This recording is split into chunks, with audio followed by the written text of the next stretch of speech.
Happy Halloween, everybody. I'm Terri Hardin, and I was a judge in Outrageous Pumpkins, and I'm going to teach a virtual pumpkin sculpting class. This is Terri Hardin. She's an Imagineer, she's a speaker, and she's an international artist. I always suggest a face, because a face, you know what it is. So here's a mini ribbon tool, and you can kind of see that they're very tiny. This is what I draw with. I simply take this sideways, and you see how it's getting that little shaving? Yeah. Then I take this tool, I call it a depth tool. I'm going to go in and just take about a 1/4 1/8 shavings off, like this. Then, and what you do is you do it on the side that you want to pop out. So I want this lip right here to come forward. So that's why I've kept carving in there. Do you draw the whole thing first and then start getting the depth? Some do. Some want to do that, but it doesn't really matter. I say usually locate the mouth, so then you can kind of work your way up, but artists are different. Then, serving as an inspiration, she reached for the stars and actually caught one in her career as an artist and puppeteer. With 30 years experience, we all have seen her amazing skills showcased in blockbuster films and television hits, as well as theme park attractions across the world. Welcome, Terri Hardin. Thank you for having me. Now, Terri, familiarize us with some of your most popular work. The most popular work, I think the #1 thing here in Florida, for example, is the Splash Mountain ride vehicle, which has the rabbit on the front and which has the wood texture on the sides. The rabbit actually is my creation, and you can find it both here and in Tokyo. It was probably my second time I was Imagineer, and then I left, and then I came back, and it was my first project after that, and it was probably one of the most fun and whimsical ones that I got to do. But you've certainly been involved in a number of other popular things in pop culture, such as films and TV hits. Yes, I've done probably, quite frankly, about 42 films and television. Among those, Ghostbusters, which continues to be the gift that keeps on giving. People just seem to have refined it and fall in love with it, the first one. Along that, Men in Black, both films, Flintstones, all the films. These are the hitchhiking ghosts. Let me point out something about them. First of all, they are individual, not sold individual. I'm only going to sell them in a set. But what you wanted, you Haunted Mansion collectors out there, is you wanted them to be separate. You wanted to be able to tuck them into your levels of your shelves amongst your collection, as though they were the happy-go-lucky, silly Haunted Mansion hitchhiking ghosts that you all know and love. Hello and welcome to Landon Live. My name is Landon Harvey, and happy Halloween. This is very exciting. Tonight we have on Terri Hardin, who you might recognize from Food Network's Outrageous Pumpkins. And she's an all-around artist. Terri, how are you doing tonight? And can you go ahead and share all of your titles that you've had in your career? Oh my goodness, if I do that, you guys will have your bunny slippers on. You know, I had a fan that did a chronology of my life, and after 20 pages, I said, "Oh my goodness, you look through it, you don't believe I don't believe I did it." So it's kind of surprising that that's what's happened. But I think a lot like you, Landon. I ran through and said to myself, "I want to do this, so let's just light this candle and go for it." You know, so started out making a lamb chop puppet.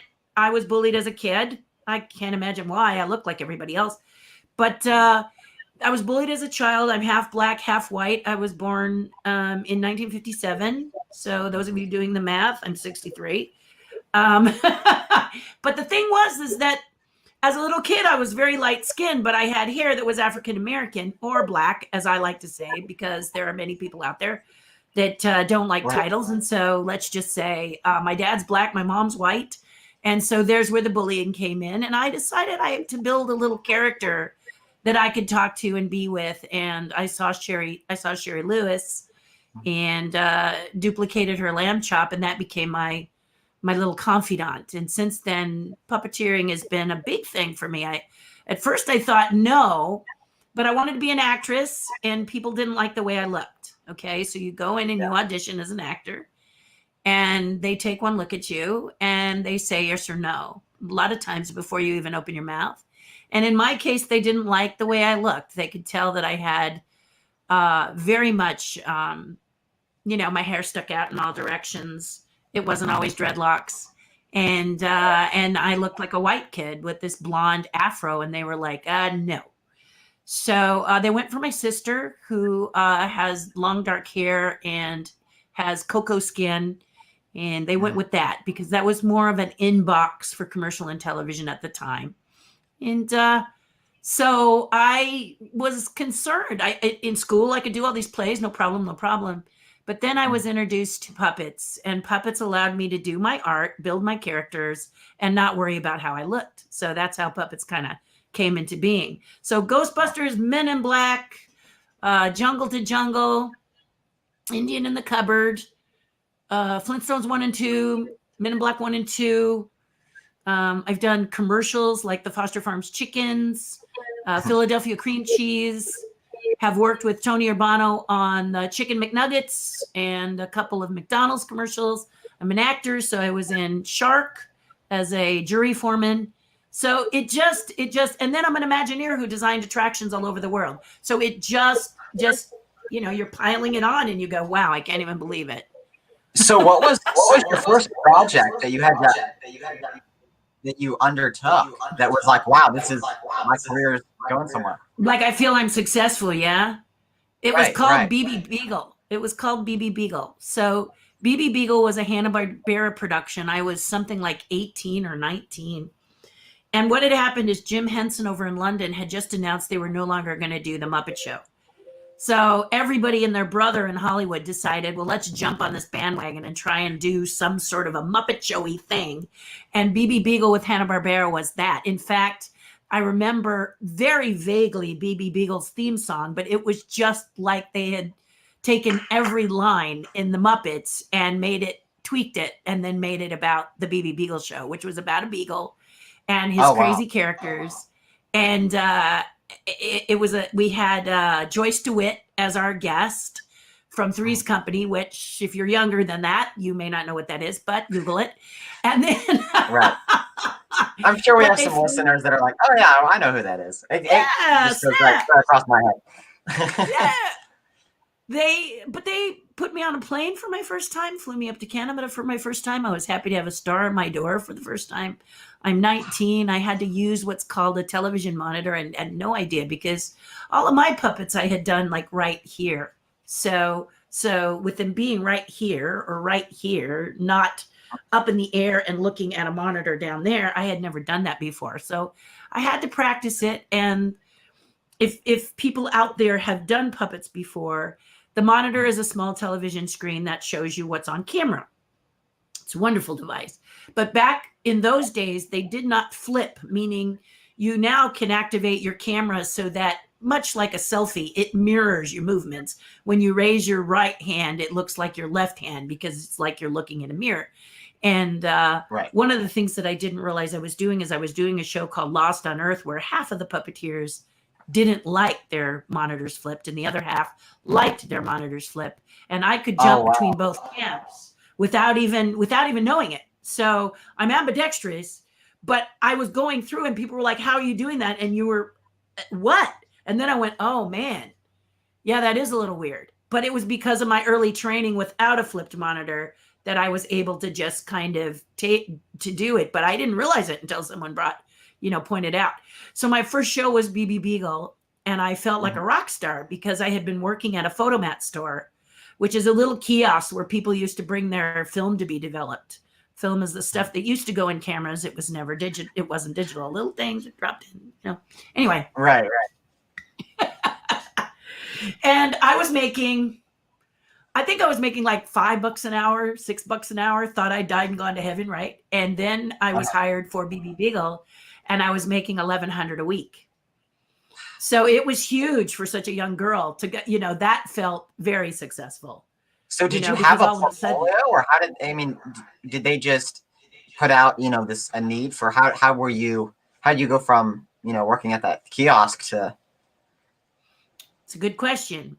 So there was a call for puppeteers, and it was with Sid and Marty Krofft Productions. They wanted puppeteers. And what would happen is that they would put you through little tests. It was kind of like a escape room, except for you didn't have to escape. It was just a different thing you had to do. So the first thing you had to do was a marionette. And if you could make the marionette walk, you would proceed to the next, or it could do something. And I had loved marionettes since I was a kid, so I had built several.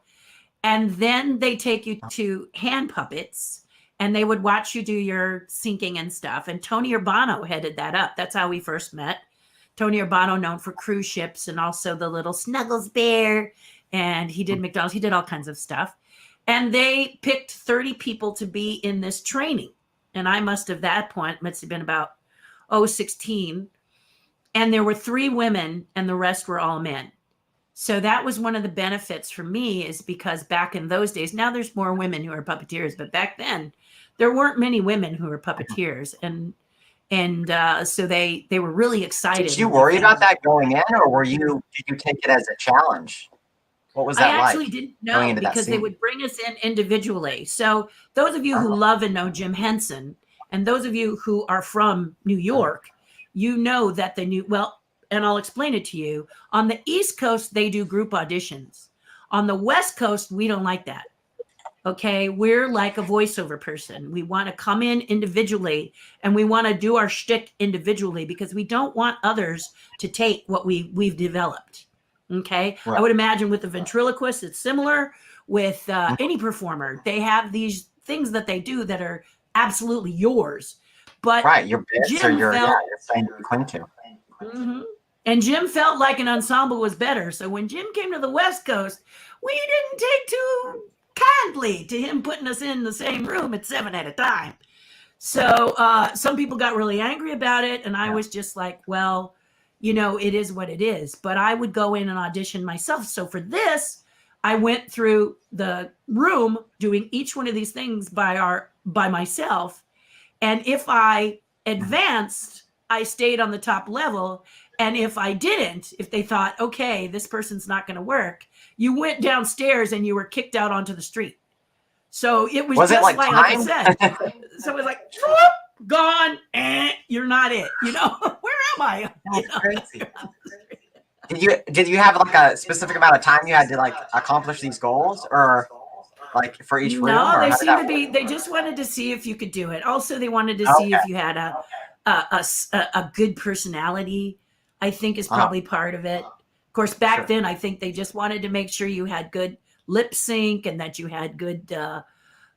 You knew where the puppet could be, on camera. You were looking at a monitor, so you didn't want the puppet to lean like this. They'd be like, the person's do the entire show and their arm is not going straight, Right. The whole performance is like this, They're like, all the wait, minor wait, details gotta that fix add that. into the characterization and the realism of the puppet.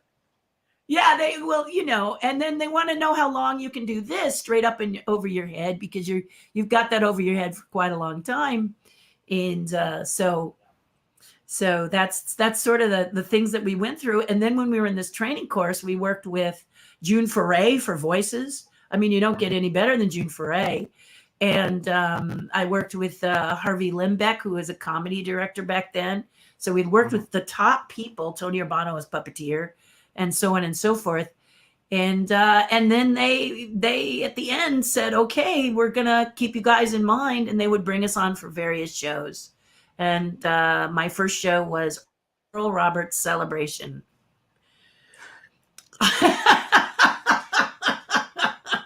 Man. Ay. Yeah.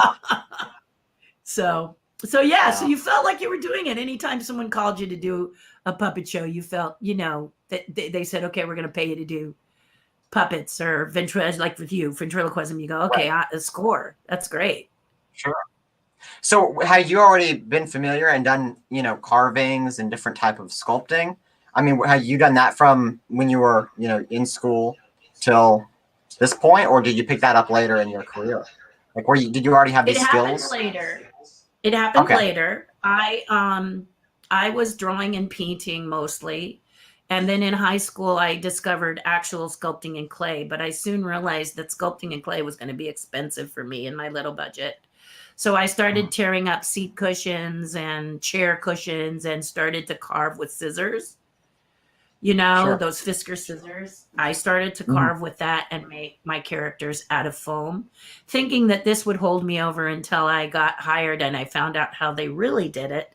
And then when I got there, everybody wanted to know how mine were made because they were lighter and not so heavy and easier, to do. So I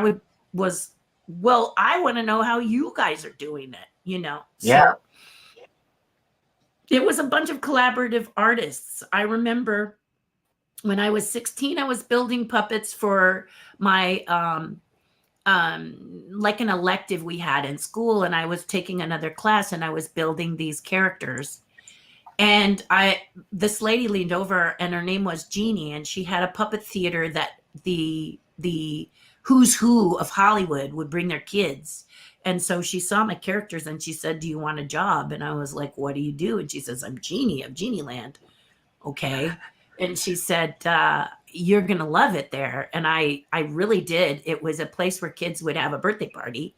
And in the front area, that was your cut your teeth time. You did games while the kids all gathered and waited to go into the theater. And then you could work in the food and beverage area, cake and punch and stuff. And then you could also work up in the loft doing stage lighting. So I told her if I came, I just wouldn't do food and beverage, but I would do the other things. Oh. And she was like, right. She said, really? And I said, it's not to be difficult. It's just that I'm not into food and beverage. I don't want to clean up junk.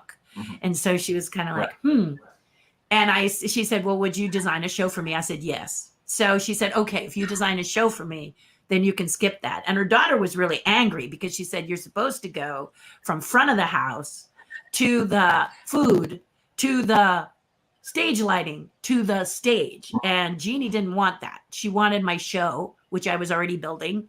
And she felt like I should be able to dictate where I want to go and what I want to do. So that's where I started to learn all this kind of different puppetry. I had marionettes I was building, hand puppets I was building, and most of them were foam, or I would rip apart a stuffed animal and make that. Yeah,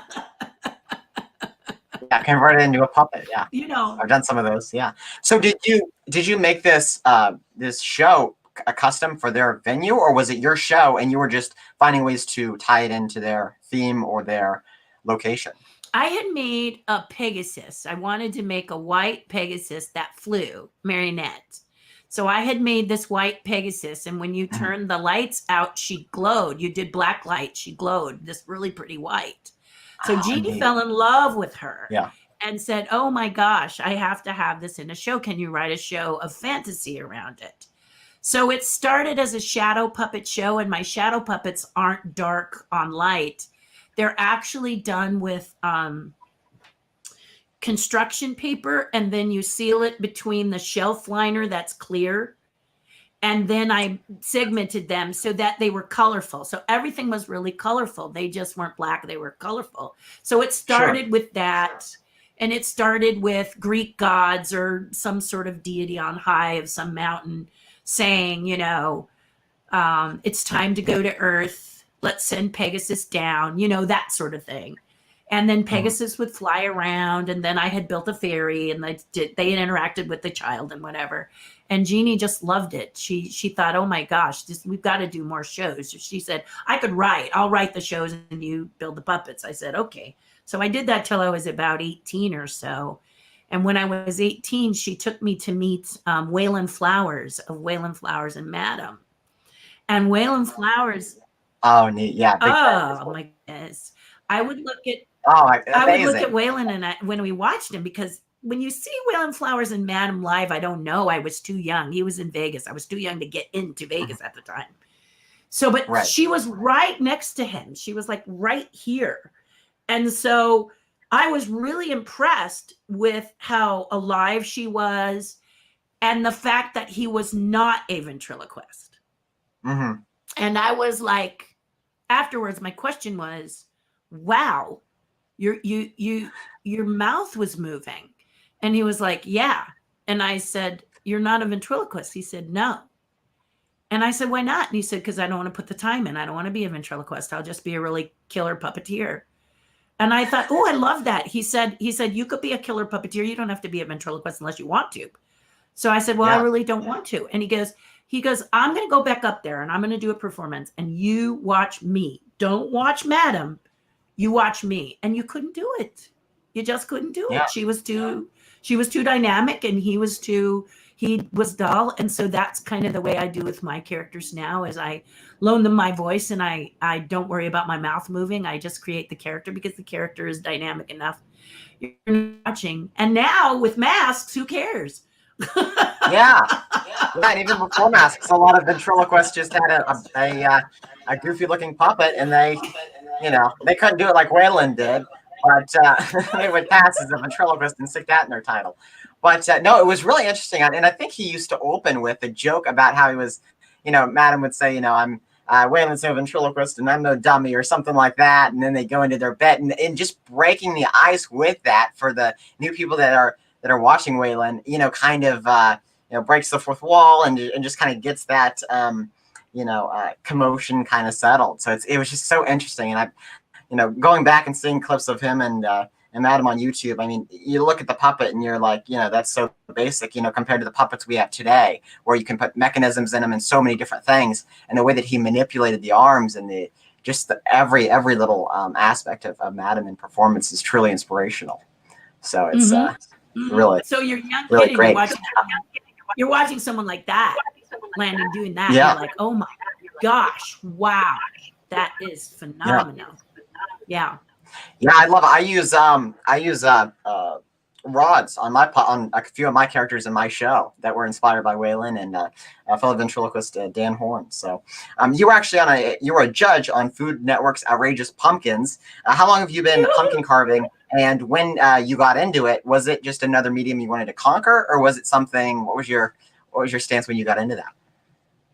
Well, I love sculpting, which is kind of funny because I fell into it. I was drawing. My mother is a watercolor artist, and I was drawing and drawing and drawing. But I always had to have a model. When I sculpt, I don't really need. I can sculpt from my head, which is one of the things I thought was pretty cool. Now, when I want it to be really super detailed, I'm getting ready to work on something now that I really want to be exquisite. So I'm pulling out all kinds of content to make that I want to see and I want to do. It's all this different kind of, it's a fantasy piece. So I want to I'm grabbing from all elements to do it, not to copy, but to create this creature that I have in my head.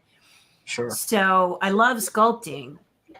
I was reading the newspaper, the daily, I don't remember what it was, but I was looking at the newspaper and on the cover was a man who had carved some faces by removing the skin of the pumpkin and carving the flesh of it.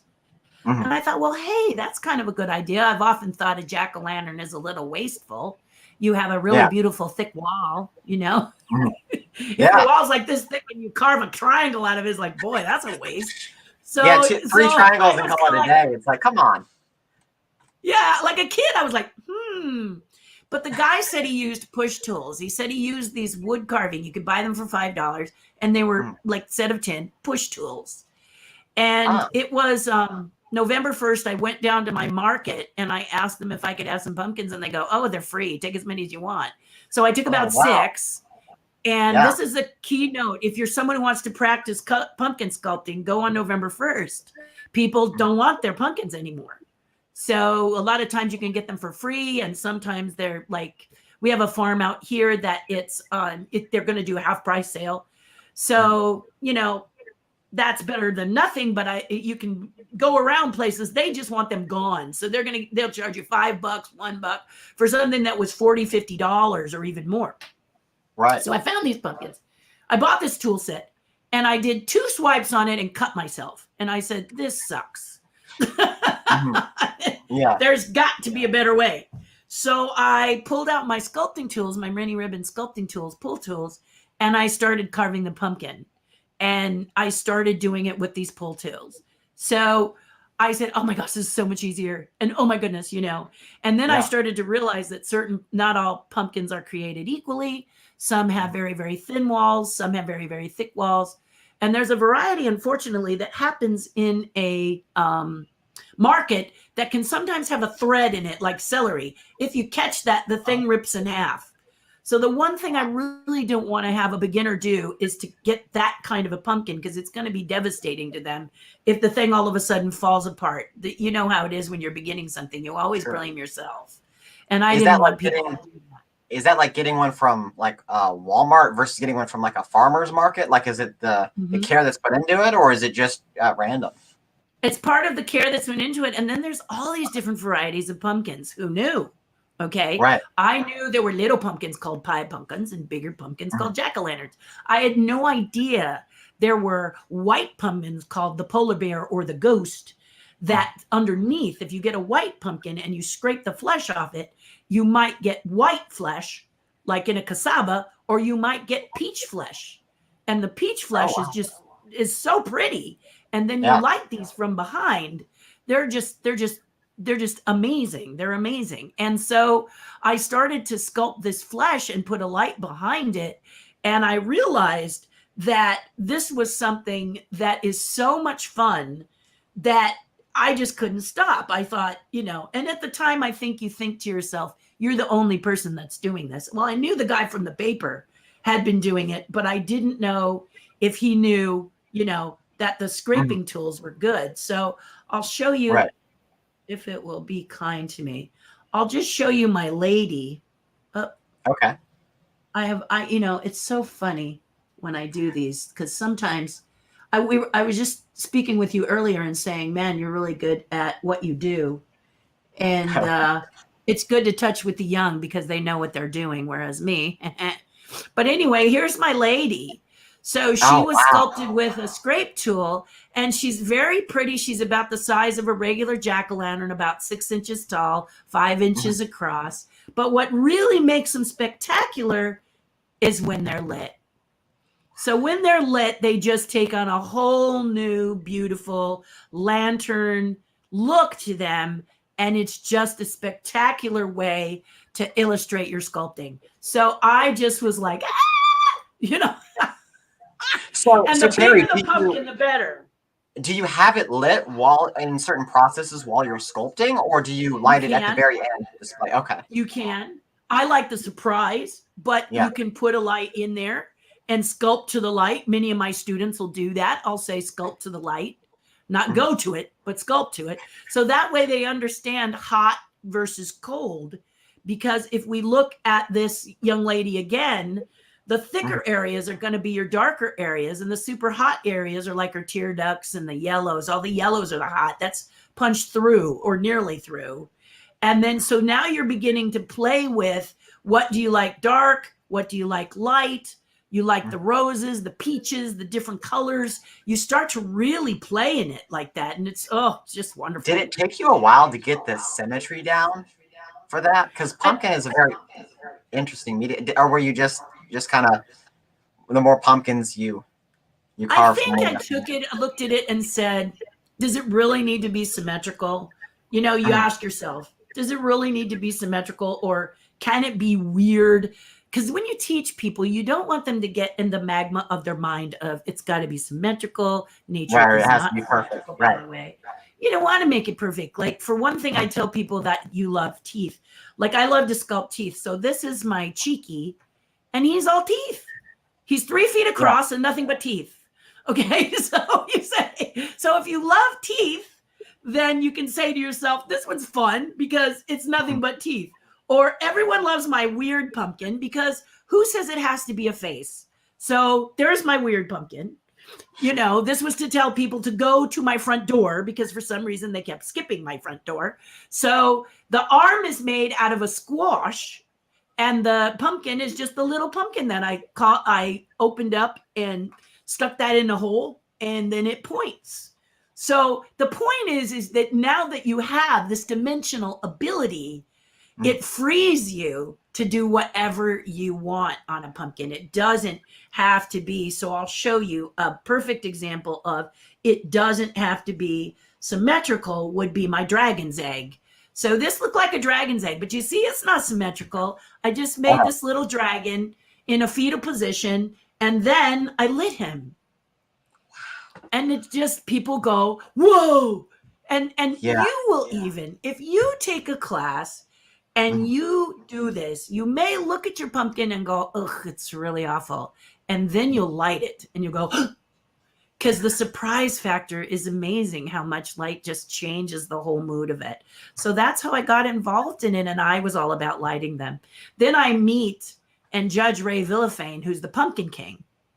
You've probably seen a lot of Ray Villafane pumpkins. They're just stunning. But he doesn't really like his.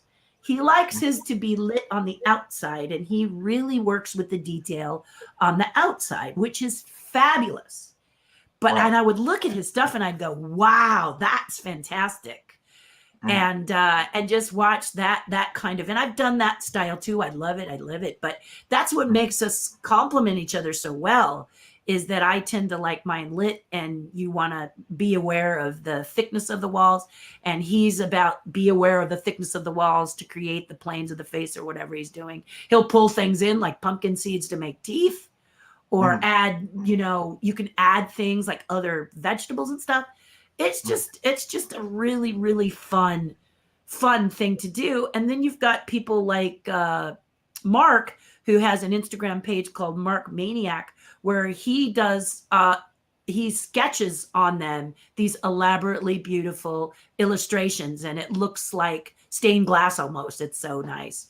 So it's really great to look at these different artists and say, wow, this is a lot different than 3 triangles, you know? Yeah, I love that. I have a photo here that relates to pumpkin sculpting. Can you talk a little bit about that? So I created this video. Yeah, I created this video so people could learn how to do it, because I couldn't reach out at the time. I wasn't, you know, you say to yourself, you can only reach so far. And this was back in a day when we didn't have the internet and social media. Social media has really brought us all together. Thank God, before the pandemic happened after this, or what would we do, you know? So it's been a real treat being able to connect with people, especially in this time. That's why I love doing these interviews.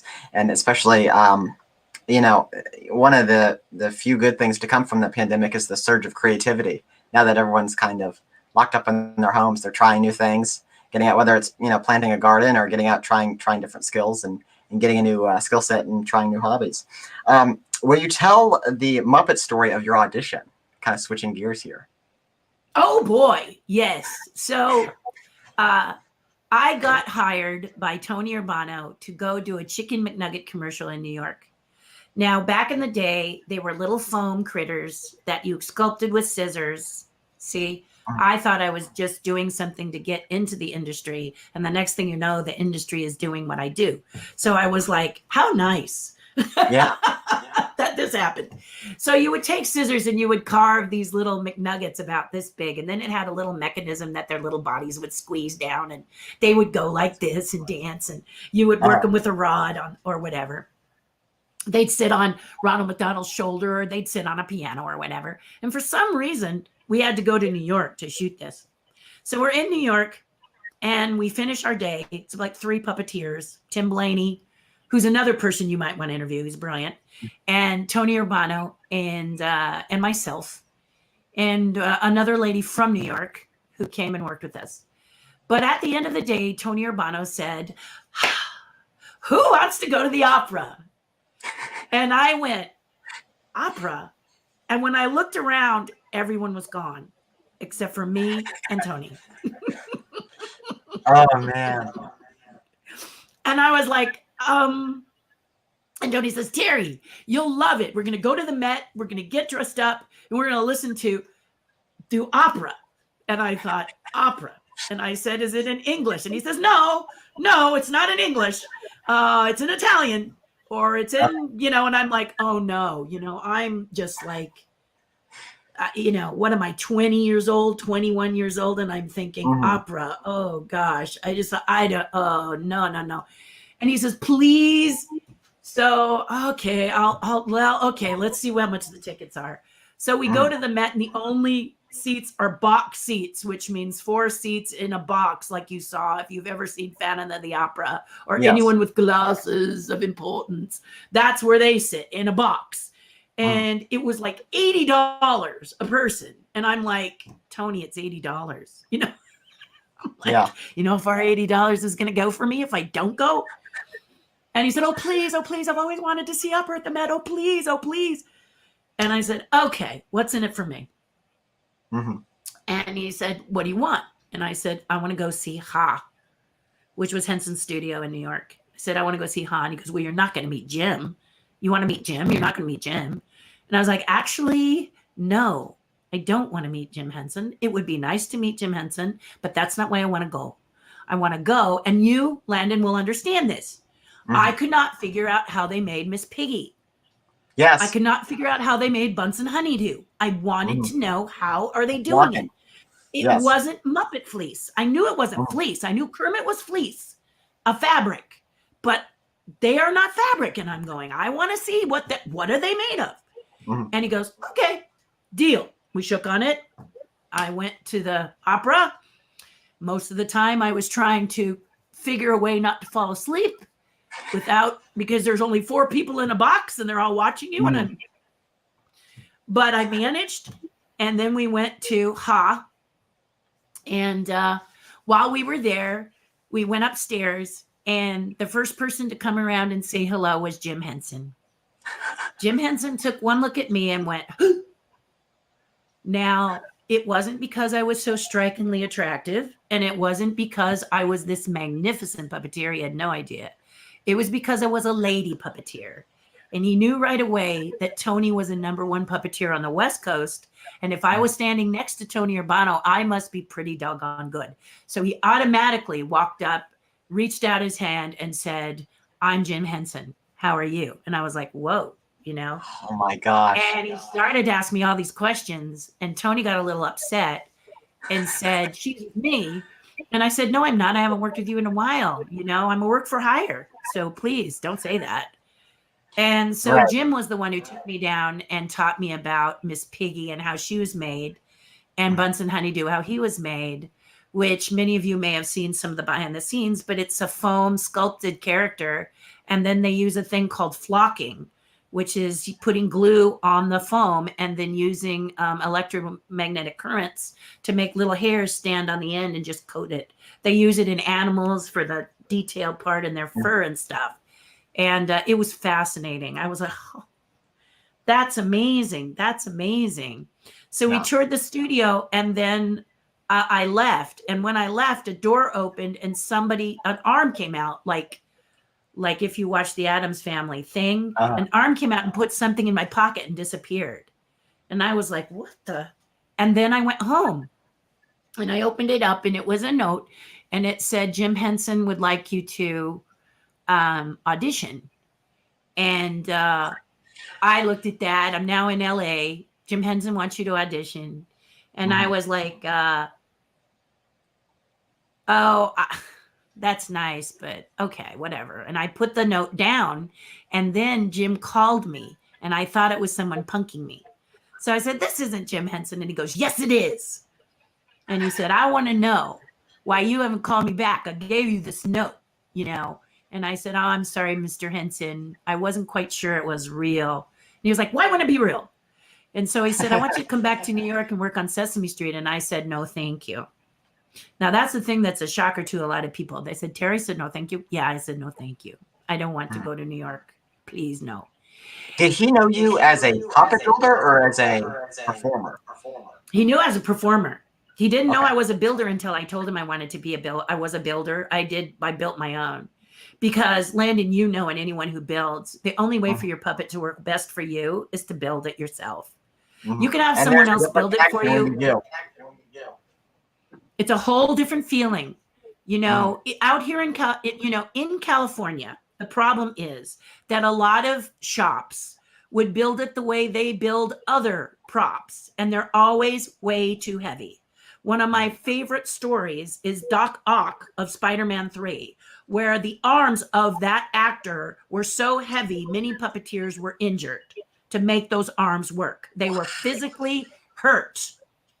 So I said, you know, so I'm like, doesn't have to weigh a ton to be performed. But, you know, I wasn't about to do a movie like that where I'm going to damage my body. So you have to kind of think it would have been cool to work on Spider-Man, but not if I'm in traction for 3 weeks or 3 months.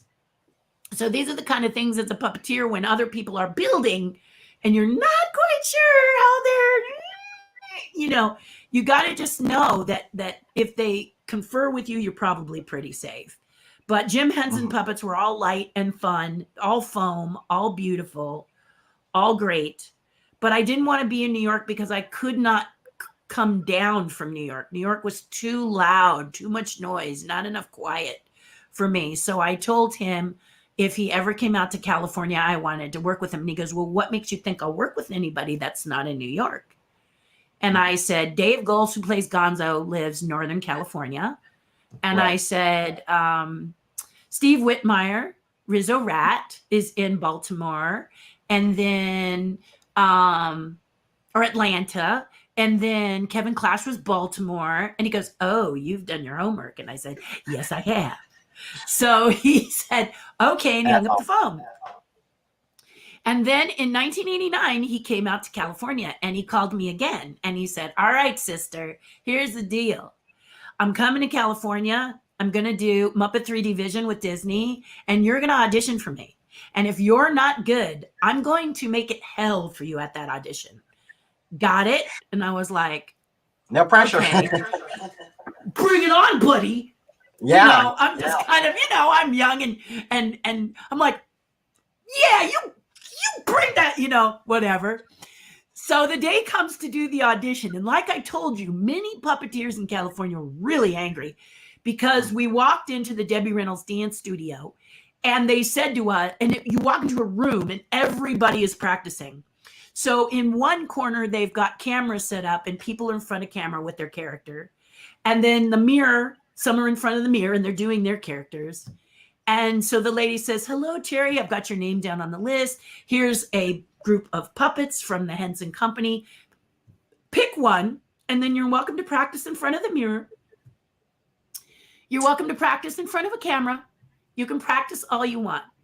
Well, one of the things that Tony Urbano taught me, and Tony was a really good mentor, but one of the things Tony taught me was the people performing in front of the mirrors and in front of the cameras are not your competition. Not in puppets. The person who's sitting reading the paper, that's the one you got to watch out for. Oh, So right. I curled up and read the paper or just found one that fit well. Because again, I build, so I know what I want in feel. Sure. And then I sat down and put the puppet in my lap and said, I'm going to just call the gods of improv to me. And I'm not going to show people what I'm doing. And so we went into auditions 7 at a time. Again, 7 at a time was really taboo in California. They were just like, are you kidding me? What?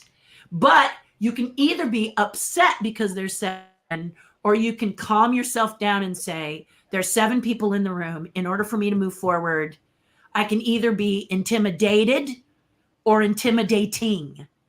I chose intimidating. Right. I'm going to be intimidating. Now, to make life even better, there was a woman there who absolutely hated my guts. And every time she was in an audition, because she believed every time we competed, I got the job. So she just hated me.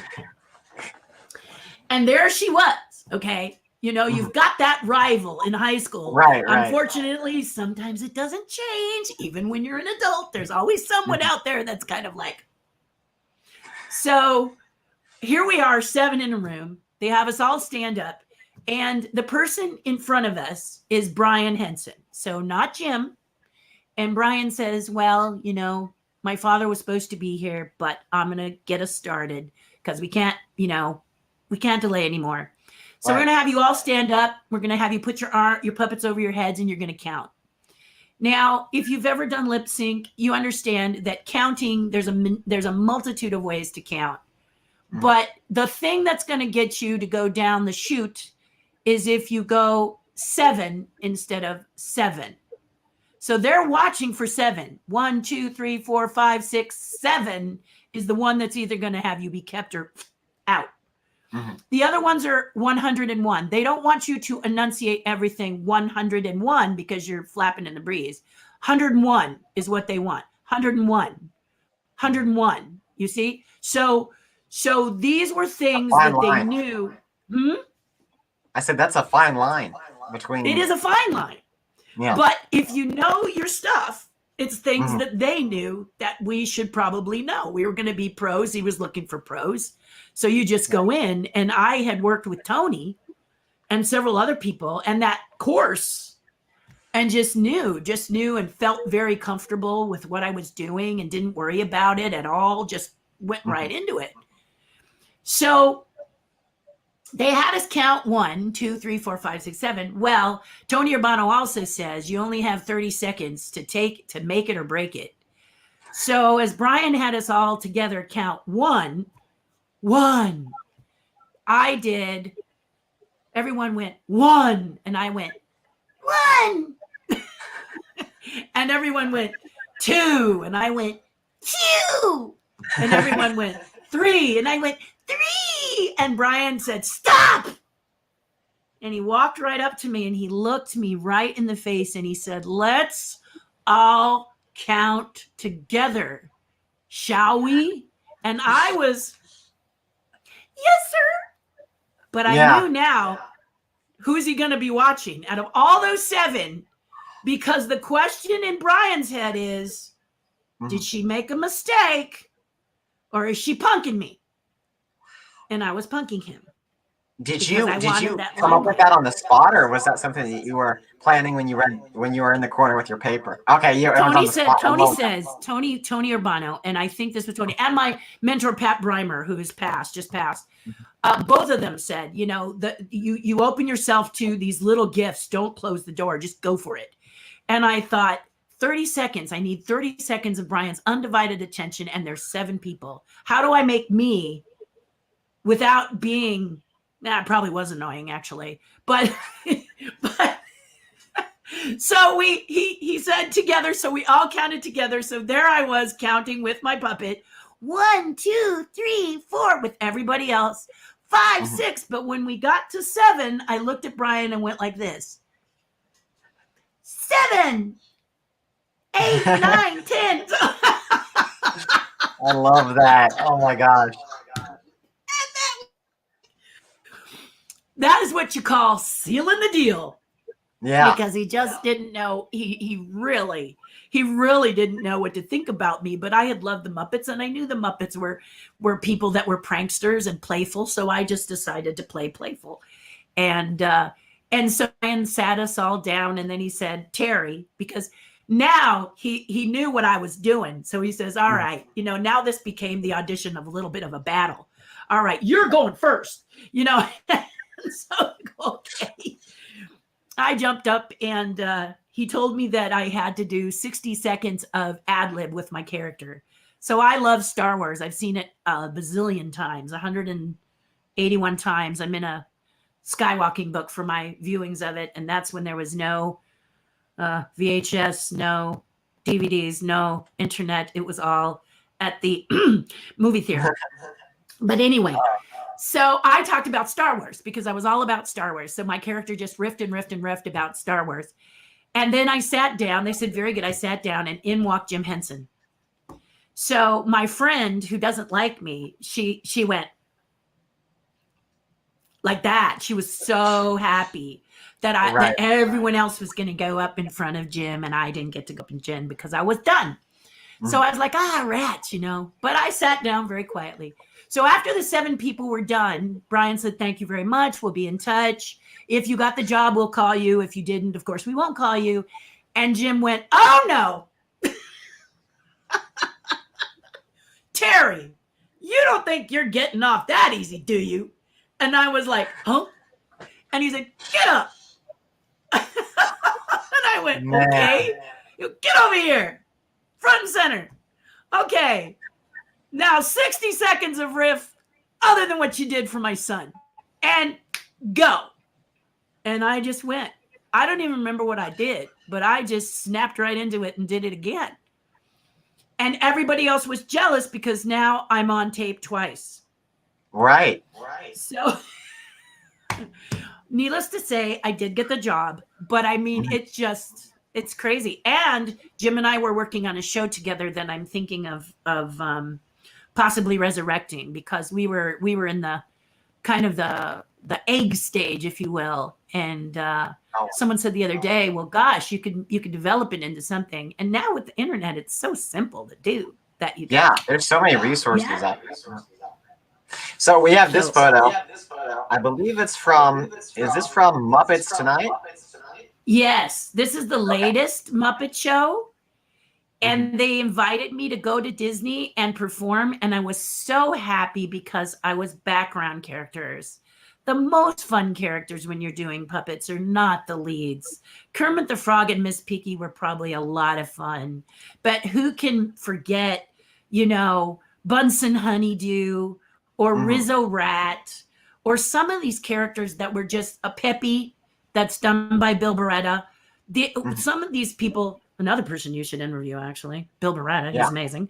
Anyway, those kind of characters are the ones that have the freedom to be silly and goofy. Kermit always has to have a sense of lead from the front, and Miss Piggy has to have a sense. So leads are kind of restricted. So I was always envious of background side characters. Yeah, you want to be that screwy one in the back. Who wants to be Simba when you can be Timon or Pumbaa?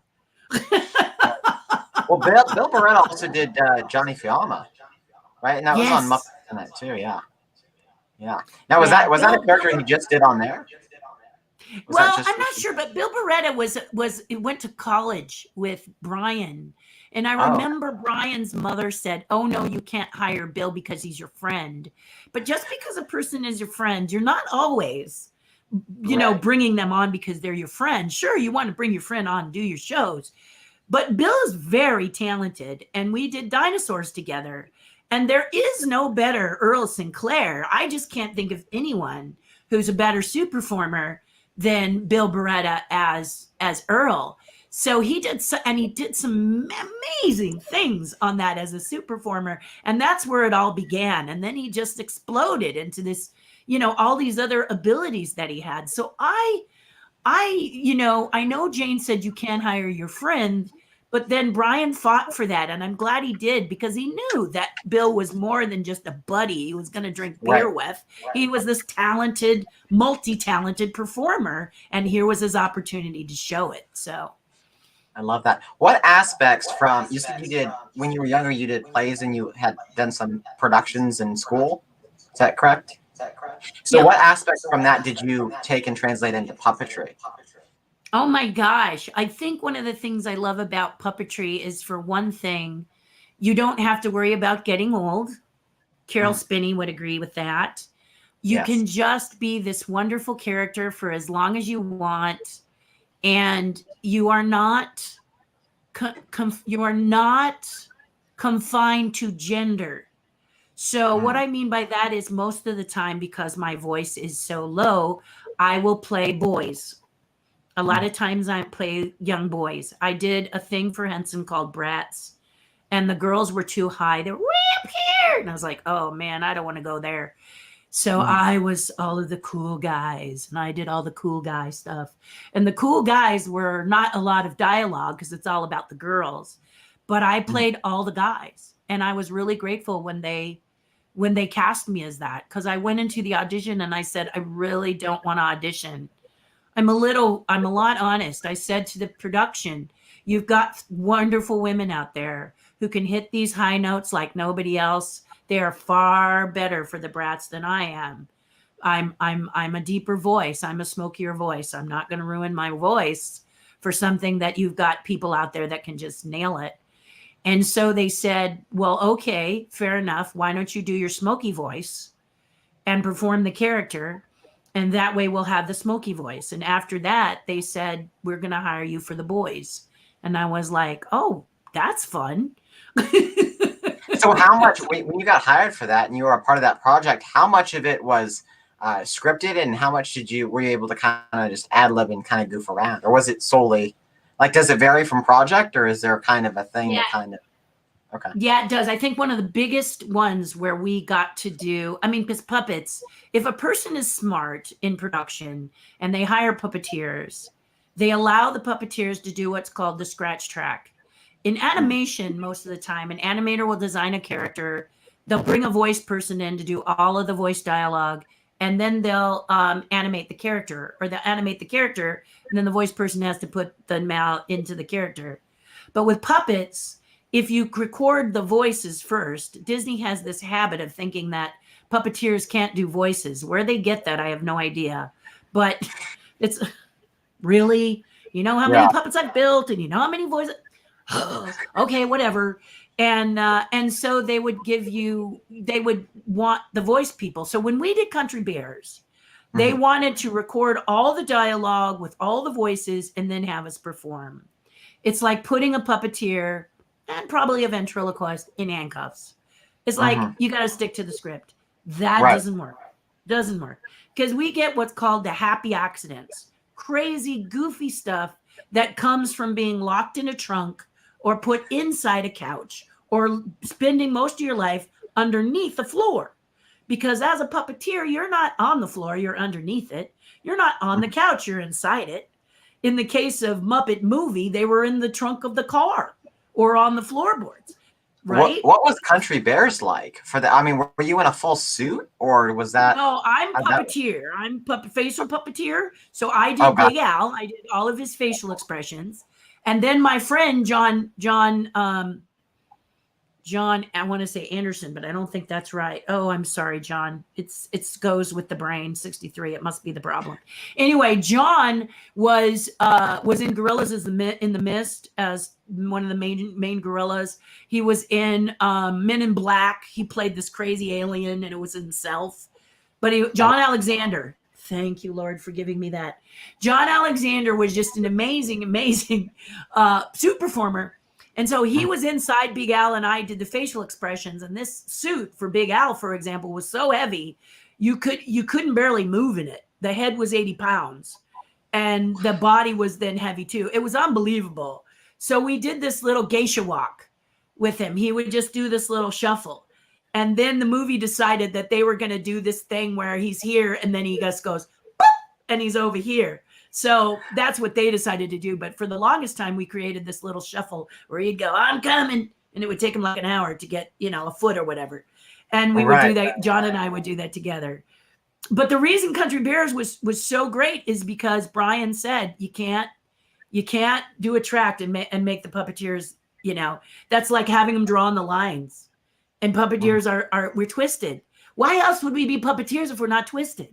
We're twisted. Right. We're under the floor. We're where the dirt is. That's where we live. Yeah. And so, and then the puppets live above the ground. We're the people under the stairs. So what happened was Disney agreed to let us film two different visuals. One where we performed to a voice track, and the other one where we did a scratch track and the voices had to come in after. And there's a girl named Julianne Busher. She did Tennessee Bear. And it's the scene in Country Bears where Tennessee is counseling. He's a marriage counselor and he's talking to the couple. And then he starts to cry over Trixie. Well, the voice person had read it. Trixie, Trixie, oh, Trixie. And it was just, because you're a voice guy and you're looking at a still. You can be the best voice guy in the world, but if you don't know how a character is going to act, it's a challenge for you. Okay, so Julianne and the motion was too that the character is performed with, changes the way. Yeah. So here we got the bear, Tennessee Bear. We've got Jody inside, and we've got Julianne on the outside articulating the face. So you saw it in the movie. Trixie, Trixie. This was all them.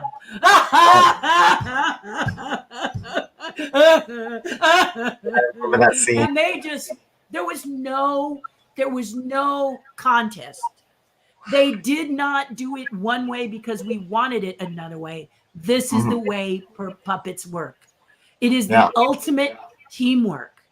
It is the greatest joy because it takes a lot of people to make one animal work. 2 people to make an animal work, sometimes 3 people. And it's just so much fun to know your job and to pull back so not everything is moving. In Ghostbusters, I did the Temple Dog. Yes, we have. The Temple Dog had this dog, okay? This dog was me, and then some people did toes, and some people did eyes, etc., because it was built a little differently. Again, what was that made out of? It was a skeleton out of fiberglass. Okay. Heavy. Oh. Yes. And also the foam latex over the face. Okay. So yes. You've got that over the face. You've got the mechanics eyes inside, just like you had said, Landon. It had some mechanics in it. Someone was making the teeth part and all of that, and I was making the head growl and do all this kind of stuff. So I'm hanging 40 feet in the air. I'm in a harness, stunt harness. It's open below me, 40 feet. Anything goes wrong, I'm going to be a smudge. And I was up on this thing making it roar and growl. I could do this and make it roar and growl. And then they did eyes and turn the head and everything and blah, blah. But I'm laying flat. I'm laying like this and going like this to make it happen. But originally, the Ghostbusters team thought they could pay somebody $5, bring them in, give them a control, and make this dog work. The problem with that is that everyone wanted to see their thing on camera, and the dog had convulsions because everything's moving.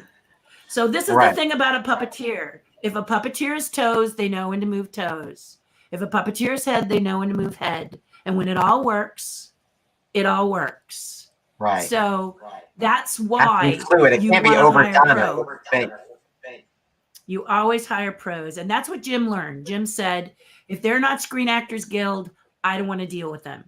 And he was absolutely correct, because he knew that if you made it in the Screen Actors Guild, which is where the puppeteers live, they had to work very, very hard to get there, and they had to be hired a certain amount of time. And then when working with him, he knew he just knew you were going to bring it and not make him undo a lot of stuff that he had to do. So that was one of the biggest blessings of being, and it was the same 14 for us in California. You would have auditions of 100 to 200 people, and it would go down to the same 14. Because we just, we go, hey, old home week. Hey, how you doing? How you doing? Right, How's it at? What was it like to be on the set of Ghostbusters? And how, would they call you in for certain things, or were you able to hang around the set and the other actors and performers? Oh, yeah. Oh, Ghostbusters was my second film. My first one was Dune. Okay. And Dune, I went on as a builder, and then I was Skinny Kid.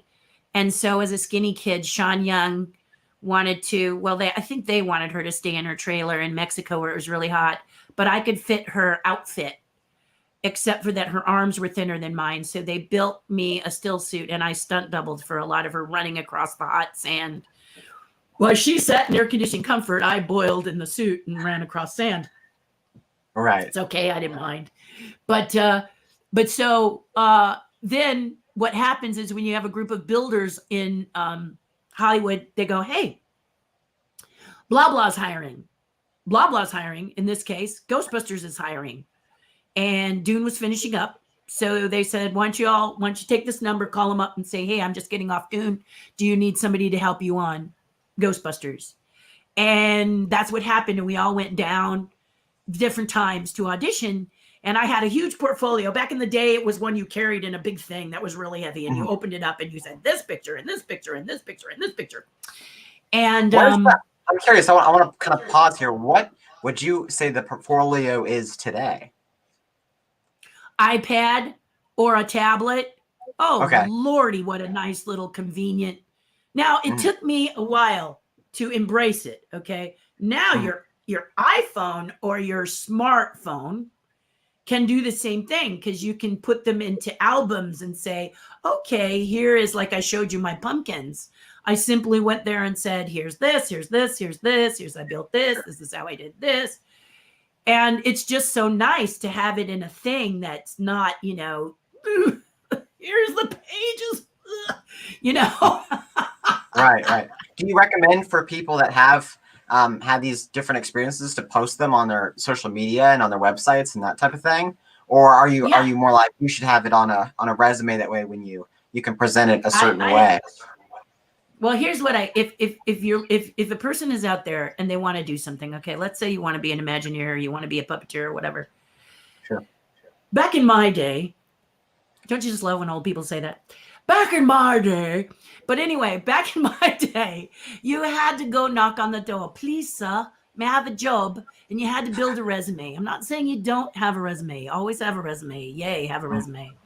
But I can tell you, for example, how you do it my way. Or how about we bring in what we have, which is social media and the internet, Instagram, Facebook, and now TikTok, I guess. I haven't gone over to Tik or Talk. But the fact of the matter is that you have all of these venues in which to create and to show your stuff. So I see many artists post their work. So to answer your question, Landon, yes, post your work, but that's not enough. Because when you post your work, people do what? They like it. Like. We're like, we follow everybody. Like. But how does that get you anywhere? You may have 1,000 million zillion followers and 100 gazillion likes, but you're still broke or you're still not doing what you want to do. So the thing you've got to do is to post your dream as well. So if you want to be a puppeteer, you create a show. You say, if Jim Henson was to come to me and say, Landon, what show would you do? Then you sit there and you say, Landon says to himself, what would I do? This is what I say as Terri. If I'm going to do a show of some sort, what does Terri like? So there's a couple things on my YouTube channel. I started doing stop motion, and I did a tea party and I did a ghost dance for Disney because a lot of my followers are missing Disneyland. So I did these. I had never done stop motion before or very little. So I said, let's see. I just got up one day with my husband and made these little videos. And I said, I wanted to do something fun. Now, I'm not looking for a job as a stop motion animator, but if you are someone who wants to be a stop motion animator, then you would say, this has always been my dream, to be X. I've always wanted to be a puppeteer. Here's what I did. Or I always wanted to build rides for Disneyland. Let me show you one now. Shoom. Because they're watching, especially now they're watching. But they're really watching. This is an interesting, right? This is an interesting thing. So when, if someone like that were to get recognized by someone for a spot, do they have to work their way up, or are they brought on for certain projects and then they're like, we'll call you if we like your work? How does that, or does it just vary depending on the person? It kind of depends on what you say or what you want to do. So Tony Urbano was the senior vice president. Tony Baxter. Tony Baxter, I just switched from puppeteers to Disney in the same verse. But Tony Baxter was the senior vice president of Imagineering for the longest time Back in the day when there was no internet, he built a roller coaster using parts from Mousetrap, I understand. The little ball that rolls along the coaster, except for he designed a Disneyland ride. He hand carried it to Imagineering. He walked up. He was all of, I think, 16 or 17. And he said, I want to be an Imagineer. Look what I built. Now you don't have to walk up. And many chances you can't walk up. You just do it. You just build it and you just show it. What do you want to do? You want to be a concept artist? Create a show, and then you show it. Now, some people are worried about being copied or lifted from you, where your stuff is dated. They date everything on your Instagram, on your Facebook. It's almost dated. better to put your stuff out there because you can prove that you did it first. Yeah. Exactly. And they're looking. So if you were to Google a thing called Scary Mary, and this is older, but it was a guy who was an editor, and a young man who was an editor. It's one of my favorite stories. And he wanted to edit for film. Maybe he was editing for his local commercials or whatever, but he wanted to do the big movies. So he took Mary Poppins and he made it a scary movie called Scary Mary. So he didn't edit the whole movie because, as you know, copyright infringement, they're going to pull you down. But what he did do was he made a trailer of Mary Poppins. So it's the scene where she's floating into town. And the voice said, she came in the night. Stay awake. Don't close your eyes. Scary Mary. And you can Google it. It's still on YouTube. It's amazing. He did 3. I can't remember the third one, but the second one was The Shining, like a slapstick comedy. He's funny. He's witty. Here's Johnny. That. Yeah. That's hilarious. It was so he was the and first person to approach this style and to do it where you're thinking wow. He just thought this will be cool. And then who was it? The rock group. I'm not much for music, so forgive me if I screw this up, but I think it was Journey, where the lead singer just decided to sing, and all of a sudden they need the lead singer, and guess who gets it? This kid. Oh, wow. He just sang and all of a sudden now he goes from being, in Idaho, wherever he was, to being the lead singer of a top. You got to see your dreams, guys. You got to see your dreams. You got to get out there and you got to see your dreams. To sketch is not enough.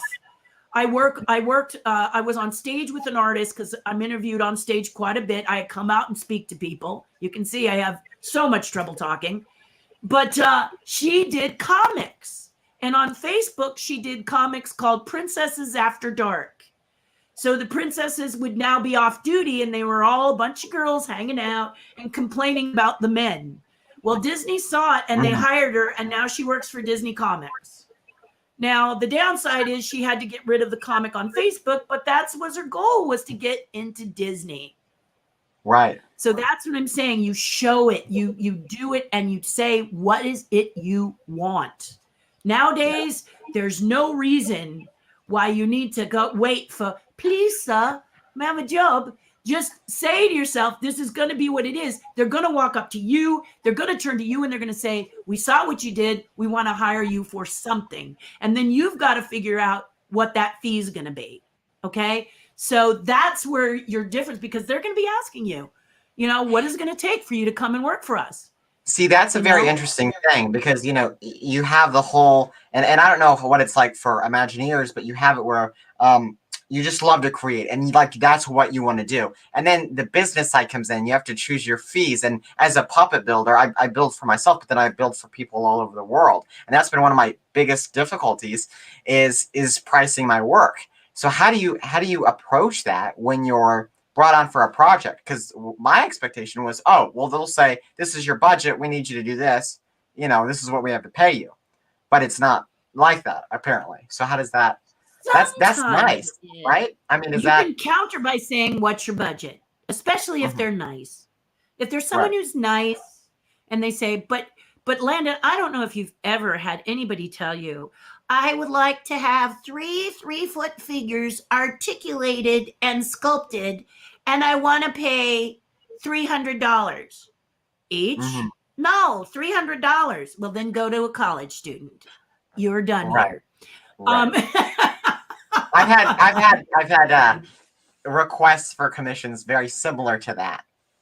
Exactly. Turn We all out a have. puppet, do this, do that, and I've got like $75, and I go, I can't even buy the materials for that. So Yeah, you Yeah. get a fingernail for that, my friend. I'll teach you how to do it, maybe, but you get a fingernail. Yeah, And the thing exactly. is this, it's so you ask a very questions all artists. No artist loves to market themselves. They feel, they figure their head is humble as the dust, blah, blah, blah. Right. And the thing is that you love your work or you wouldn't be doing it and you don't want to give it away. So this is one of the things that I teach a lot of artists. I try to help them. You know how miserable you are when you're not doing what you love. So charge them for those hours of pain. What is it? I don't want to be here not doing anything for a full day. I'm going to go stir crazy. Many people know what this is. It's called the pandemic. And so if you think about what stir craziness you're going through, what would it cost for them to do that? Because for fun, we know we practically do it for free. Not really, but practically. So what you want to do is if you've got a beautiful puppet and it's a one of a kind, right? You've created a beautiful puppet and it's a one of a kind. And that one of a kind, what's that one of a kind going to do? So you have a client coming to you and they say to you, I need a puppet. And you say, okay. But after you say, okay, and this is, oh, look how wonderful, adorable Oh, he how is. are you doing there? He's a jackalope. I'm from Wyoming. You are? I am. That's awesome. He's a mythical creature. There's a girl right here. She can see me, can't she? I think so. I See? sure can see you. I'm not mythical. I see All right. you. Ah. So And Yeah. if he talks more. yeah, right? exactly. Yeah. Exactly. Mhm. So this is the same with when you're doing your characters. What is your jackalope going to be doing? Is he going to be just in front of children performing? Is he going to be in a TV commercial? Is he going to be in a movie? Is he going to be the logo? Because if many artists will say, I'll do it for $3,000. Let's say I'll build this character for $3,000. And the person goes, oh, that's lovely. It's so much lower. But what they don't realize is the artist is retaining the rights to that design. Sure. Okay. So they may have brought you a picture, but you are creating this character. You would then retain the rights to this 3-dimensional design. They have the rights to the 2-dimensional design. You have the rights to the 3-dimensional design.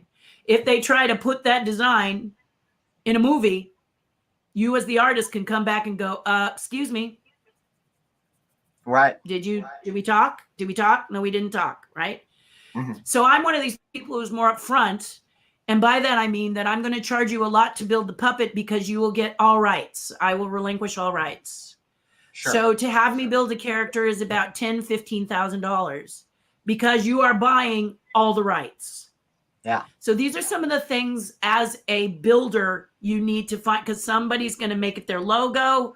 Somebody is saying, I'm going to do it just for kids. I'm going to do it this. But many people come up and they go, this is going to be the spokesperson of my company.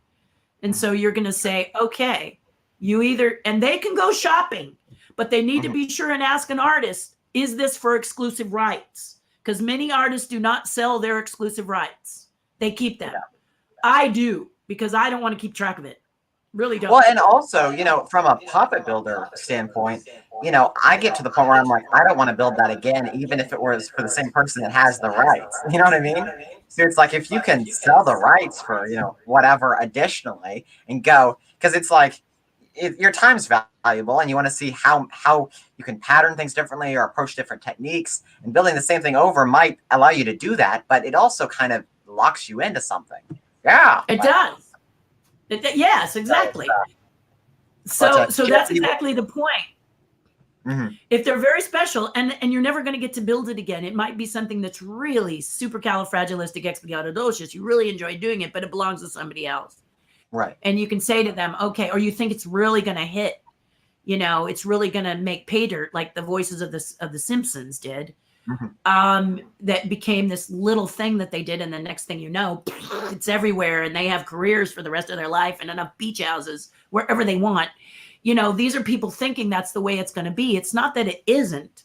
It's just that you now decide right here at ground zero what you want to do for it and to make sure that it's doing what you want. And the best way to do that is to create, post, and people are going to come looking for you. That's how they do it. And that's how Outrageous Pumpkins found me. They found my DVD, Oh, really? They watched it, and they said, let's find out if this girl wants to be a contestant. And I said, no, I want to be a judge. And they went, what? You're like, So I've got the again- experience. Yeah. You can win $10,000. As a judge, I can have a coffee while everyone else is sweating it out. Yeah. Yeah. I can watch them suffer. Yeah, exactly. So, it's all about knowing what you want in life and having the wherewithal, having the confidence to ask for it, because you're worthy, and you are worthy. You're special. You were born a human being, not a goose. And human beings are special, and jackalopes are special. Thank you. I was So- going to say I was born alone. I was created, right? But I was created as a jackalope, right? Yeah. So that's good. You have you want to ask the next question, Jackie? Sure. Then I got to go. Right. Yes. Okay, so go ahead. Okay, so you sculpted Splash Mountain. How did that come to be? And were you able to suggest what you wanted to work on for that project, or were you assigned tasks? I'm done. Okay, thank you. You're welcome. All right, there we go. He did it without a breath too. I know. He's such a professional. He is a very professional. I used Thank to love you. jackalopes when I was a kid. And Oh, my cool. parents would go, he's a mythical creature. And I would go, no, he's right here in this postcard. So people would say, But to answer your question, after I finished doing Dragon's Lair in Paris, which has a giant dragon in it, which again, I pursued because I love dragons. They said there's going to be a lull. And when you are a freelancer, I was hired by Disney, but then Disney decided that maybe they wanted to go a different direction. So now they hire many people as employees, but the rest they do from a hiring agency. Then if they like it, they make you an employee. But back in my day, I was an employee. And they finally said, okay, Terry. And I said, well, that's okay. I'm going to go over and work on Muppet 3D. I'm going to work on the movies.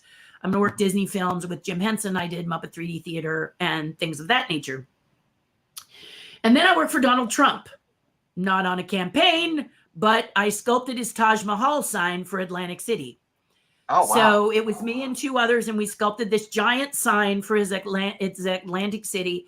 And it was really a dream job because he was paying me an exorbitant amount of money.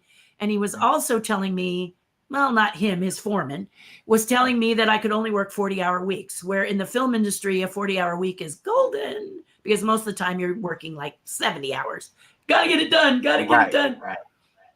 But basically, I got this call.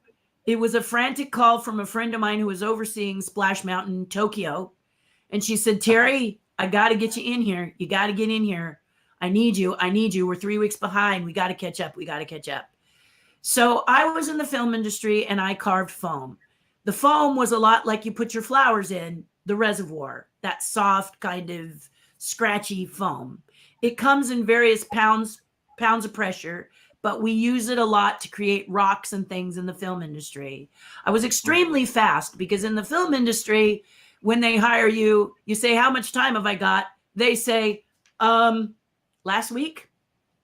And you're like, oh, but Disney says, we're on a deadline. We're on a serious deadline. Oh my gosh, you really got to work fast. Okay, when's your deadline?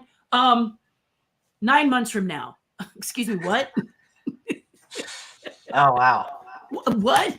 9 months from now? Oh my goodness. So she was 3 weeks behind. She brought me in. She had me come in. I went in And the person who is the guardian of the gate, employee relations, said, okay, I see that you made X when you left, so we're going to pay you X now. And I went, no, you're not. And this again is, do you have the confidence? Do you want to go into Disney and work for what you worked for before? Or what do you want to do? I did not. I said, I just finished working for Donald Trump at 3 times that. You don't have to pay me 3 times that, but you're going to have to come up. Right. And she was like, ugh. And she says, well, we can't. I said, okay, thank you very much. And I got up and I walked out. The door just about clicked before she called me back. And she said, you were really going to leave. I said, I thought we were done. Again, it's not that I'm really anything, but I just believe that, I had a call. I need you to catch us up. She didn't say, I need Ralph to catch us up. I need Terri to catch us up. I happen to know I'm really fast. So you take me and catch up, or you don't take me and you don't. It's very simple. And she gets on the phone. And she says, she calls up to where I guess the powers that be were going to hire me. And she's like, this girl is really, really weird. She wants more money. Do we really need to hire her? And like Charlie Brown on the other end, wah, wah, wah, wah, wah, wah. Yeah, but she's really strange. Wah, wah, wah, wah, wah, wah. But she's really, really strange. And I'm like, you are in front of me. I'm sitting here going, whatever. So did you sit back down, or were you right at the door when she's like on the phone? No, we're right sitting. Now I'm sitting down with her again. Oh, okay, and she's like, and so she says, they want to see you. So she sends me up to the model shop at Imagineering. And I sit in front of the supervisor. And the supervisor rocks back and he says, you're a real strange cat. And I said, okay.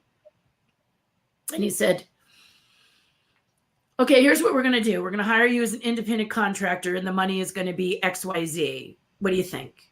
And I went, keep going. And he said, we're going to try out for 2 weeks, and if we like you, you can stay the full 9 months of the project. And he said, deal? And I said, well, I said, tell you what, I'll work 2 weeks, and if I like you, I'll stay. And he went, oh, you really are weird. Because it's Disney. People are like, don't be that dog. Okay? Don't be that dog. They're a corporation. They're not family. Okay? Disney, Universal, all of them. They're wonderful companies to work for. But put it in perspective. Remember, they're a business. So you can love there. And I loved working for Disney. The perks were tremendous. I'm not going to lie. But you got to go in with your game face in business. If you really know that you're someone they want, go in. You don't need to take them to the cleaners, but know that they're looking at you to solve a problem. And that's a big deal. So I went in, and my friend Ann greeted me, and she said, I need this Splash Mountain roughed out as quickly as possible. So I have some special tools I use because I know this material very well. And I went in at 6 o'clock in the morning. Everybody else comes in at 8. I went in at 6. I blocked out, which means to take blocks of foam. And then I took 2 tools, jumped up on the mountain, and just started like a Cuisinart. Because I was building a mountain, Splash Mountain. The first thing you need to do is break a solid block up to look like something other than a building, because you're putting all these blocks. And so all I did was just do this ki. Yeah. And after 2 hours, the dust cleared. There was a mountain there and about 150 Imagineers staring at me. I turned around and went, oh, hey. And Ann turned to the supervisor and said, we'll be caught up in a week. And I said, this is just because this is the way you work. As a woman, you're going into a man's world. It's going to be a man's world. So as a woman, you can sit there and lament about it. Oh, I really wish it wasn't a man's world. Or you just go in and kick butt and take names. So I sculpted a giant Godzilla, Mrs. Godzilla for a parade. It was all men. I pulled out a chainsaw, "Rah!" you know, and now you got this female with a chainsaw. "Rah, rah, rah." Dust clears, there's an animal there. And they're all like, whoa, you know, why it should be whoa. Gender makes no difference in your abilities. Was it a friendly environment, or did you feel like there was something to prove on every project because of? I don't know. Sometimes it's a friendly environment. Sometimes it's a weird environment. Sometimes it's uncomfortable just because you're one woman in a sea of men. I think the same would be if you're one guy in a sea of women. However, the guys don't seem to mind it a bit. But as a woman, with all these men around, especially if they're scowling and going, "What are you doing here?" So there's a perfect story I can tell you where I was sculpting the texture on the Splash Mountain boat and doing the rabbit. And they said, the boat's too big to do in the sculpture studio at Imagineering, so we're going to put you over in Mapo. Well, let me tell you that a barbershop for a lot of men is a very sacred place. Nowadays, I guess you have women barbers and men barbers. But at the time, like in my dad's day, when my dad used to bring me into the barbershop as a little girl, all the men would be like, "Really?" to my father. "Now we got to behave ourselves." Okay. Right. Because we have a little girl in here. Thanks. You know. So this was what Maple felt like. That's where they do all the animatronics. They figure out the functions for the boats. They figure out how the characters are going to move. It's got computers. It's got hydraulics. It's got all the cool stuff. Right. And then this girl walks in. This lady, whatever you want to say. I say girl, but the girl walks in. She's got her toolbox, and she's making her way to the center of your area. And every face is like, what in the world is she doing here? And I sit down by this boat structure, and I have to make all of this shape. Now I got to make this boat look like a log or a pair of logs. And I look up, and there's just men standing like this and staring. And you go, oh, this is going to be fun. You know, I can cut this atmosphere with a knife. So Disney saw the situation. So they came up with this amazing idea. They put a curtain all the way around me and my boat. Oh, you just go in there and go, whoosh. So I didn't have to see all these men glaring at me. I just had to feel them glaring at me. Right, yeah. Just because I can't see them doesn't mean I can't feel the atmosphere. And then I've got to go from the outside to my curtained area. And I see them all still angry, still not happy, not thrilled. And then I go inside my little curtain and pray I can work. You know, artists are often influenced by their exterior. Sure. I couldn't handle it. I thought, this is ridiculous. What can I do to draw to keep this? You know, I cannot change the fact that I am a woman. That's just not going to happen. So what can I do? So I noticed these men had marvelous faces. As a sculptor, I love people's faces. I tend to stare a lot because I just think the human face is one of the most beautiful things. And God is definitely the master when it comes to sculpting faces. Yeah. So I was just like, oh my gosh, this, you know, and many of these men had the handlebar mustaches that did all this kind of stuff. Their hair was different. So I took some very soft clay and I started to make these little cartoon characters about this big based on them. Very simple cartoon, but they would have a big mustache. If it had glasses, I would make the glasses. And like, again, I would reach out of the curtains and I would set them on a shelf that was probably about a foot away from me or 2 feet away from me. So I'd open the curtain, look both ways, set this on the shelf and go back in. Okay. And I made about a half a dozen of these. I made about 6 of these when I was working on my boat very quietly, and I heard 2 guys talking amongst themselves as they walked by, and they stopped. And one said, "What are those?" "I don't know. What are they?" "That one, is that you?" "What do you mean? That looks like you." "Is that you?" "I don't know. Is that one you?" "I don't know." And then the curtain parted. Oh, that's so Win funny. for me. Yeah. Curtain parts. Are these us? Yeah. Did you make them? Yeah. Can we have them? Yeah. Oh, man. And so they would pick up their little guy. This one's me, right? Yeah. This one's him, right? Yeah. And they would take them and put them on their toolboxes. And I just kept doing different guys, different guys, different guys. I tell people, don't hate, appreciate. So find out something you appreciate about these people who are so angry and see if you can change it. Now, it could have gone the other way. Full disclosure, they could have been angry. But I just wanted to do something that would break the ice. And the walls of Jericho came tumbling down. All of a sudden, the curtain went down, the apparatus was taken away, and I was able to sculpt amongst everybody. And that was simply because I took the time to do something that they found very endearing. And these little gremlin-y, whatever little heads of all these people were all over. You know, it took me maybe 5-10 minutes to sculpt them. And then I would set them out. And then all of a sudden then there's a line. Will you do me? Will you do me? Will you do me? And you say, sure. Yeah. So on my break, I would be. Yeah. But then you've broken the ice in your friends. So I never really looked at it as, oh, I got to prove myself again. I just kind of said to myself, I've kind of chosen a profession. Like if you're a fireman and you're a woman and you want to fight fires, you know, you're going into an environment that you're going to have to make some adjustments. And I think if you want to do it bad enough, you'll make some, and then you'll teach. By teaching them the kind of person you are, you help them to better understand it's not as bad as they believe. Okay. Many firemen believed women could not do what a fireman could. And now we know that there are women out there lifting tons more than a lot of men do. And if they want to be a firefighter, they can do it.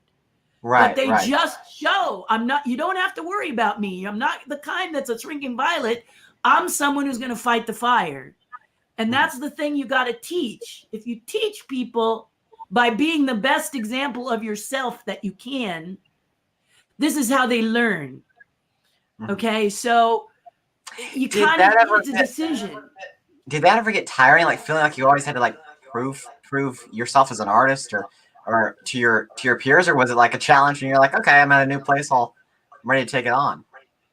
I mean, I think that doesn't matter wherever you are, you got to prove something. You go into a new school, doesn't matter if you're a boy or a girl, you got to prove you're cool. Right. You know, they're all going to do a pecking order. Animals do it all the time. New horse gets in a corral, they all start to bite her because they want to see what she's got, or they start to bite him and they want to see what he's got. Animals, you coming into a new pride, meerkats, lions, it's all the same. You're going to have to prove yourself male or female, right? So the thing is you look at that and you look at the animal kingdom and say, I'm not going to sit here and cry because I have to prove myself. I'm going to show you. And it's going to be, you want to do it by just simply teaching them that you don't have to, well, in some cases you do have to fear me. All right. I'm coming in and auditioning for this job and I'm going to give it everything I got. You know, I'm not going to sit here worrying about my gender. You know, I'm going to give it everything I've got. You brought me in to do a job. I'm going to do the job. So, but you can do it with humor and with a smile and say, you know, you want to be upset because I'm a woman and not upset because I'm good at what I do, you know, and I can only say it from a woman's point of view because I'm a woman, but I'm sure there's other people who have had the same challenges. No matter, you know, what they face, there's people who are afraid of gay people. Well, I think if you meet a gay person, they're not all out to convert you. Right. But those people who have an overblown idea, you know, they're gonna convert me. They want me to be like them. No, they just want to live their life. We all just want to live our life and be treated properly and respectfully. So I really don't care what you like or who you're going to vote for or whatever. It's just if you're a jerk. If you're a jerk, you need to get out of my dance space because I'm not interested. That's basically my criteria. Oh, jerk, I love that. Person. That's a great philosophy to live by. Yeah, talk to the hand if you're a jerk and move back. I love it. Now we have this photo here. Can you talk a little bit about this? It's not the best Well, quality. Imagineering, speaking of proving yourself, doesn't matter, male, female, child, or whatever. They come to you and they go, well, if you want to be in the sculpture department, we got to see if you can sculpt. That makes sense. Even though a lot of animators today don't necessarily draw, I don't get that, but okay.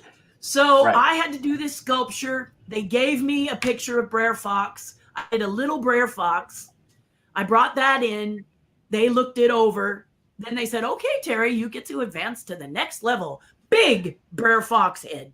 So I did a big Brer Fox head, and I brought it in. One of the most uncomfortable moments of my life was I bring it into the sculpture studio, and they pull out things called calipers, which I think I have a set here. So it's so nice to be in my shop because all I have to do is pull these suckers out of here.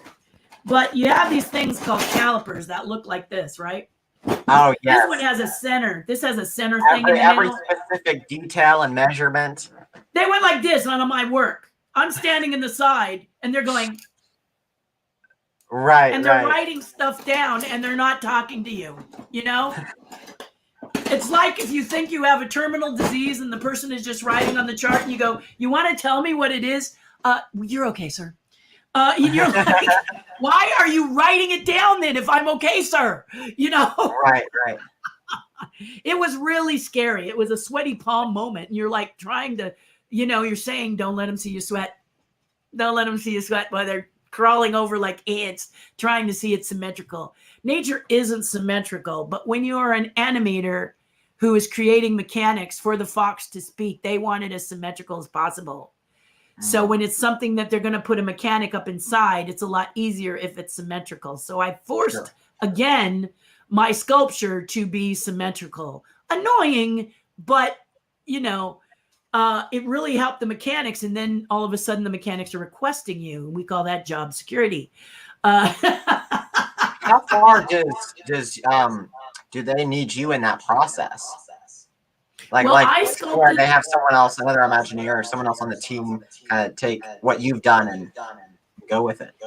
In the case of the fox, I wasn't an Imagineer yet, but they took that head. I thought they were just going to mush it because it's an audition piece, right? But they loved it so much, they put it in Splash Mountain. And then they came and told me, you're hired. And we put it in Splash Mountain. And you're like, excuse me, what? Because I was expecting it to, it's an audition piece. Who thinks it's going to go all the way? But they liked it. I said, oh, well, that's cool. And then I did, and then I started to do these things like, well, Dragon's Lair is a perfect example. I did the entire show. So Dragon, how the dragon's going to be animated, how the wings are going to work, how it breathes, how it looks, how the cave feels, what the cave looks like, what the color of the cave is. The whole attraction in Paris is my design. Now I have some restrictions. There's a building that I have to make sure I don't breach a wall or anything. There was a staircase coming down from Merlin's Magic Shop I had to incorporate. But for the most part, I was creating the tops and the bottoms and how the dragon would be and everything. And so they don't usually... Go ahead. Was it just you, or were you like the team lead and visionary behind it, and you had like people that would do like the smaller tasks to kind of... Paris had to be done so quickly, they couldn't give me a partner. So I did it myself at first. And then they said, and this is what happened. At first, the dragon wasn't going to move. And I said, oh my gosh, what are we, Magic Mountain, Universal? We don't do this. Disney doesn't do this. And so my supervisor was like, yeah, well, you're preaching to the choir here, Terri. I have no power. Well, who has power then? Well, Tony Baxter has power. Well, who is this Tony Baxter? A lot of Disney people love when I say that because they all know who Tony Baxter is. But I didn't. I didn't know who Tony Baxter was. Senior VP of Imagineering. Okay, so can he get down here? Can we get him down here? No, you don't just get the senior VP. Oh, so can I go to him? How do we fix this? How do we make this? How do we change this? This is wrong. And so he's like, oh, okay. Terri, come on. Oh, you're a pain. Okay, here's what I'm going to do. If I call Tony and ask him to come down here because one of my Imagineers needs to talk to him about a dragon's lair, can you keep it to 20 minutes?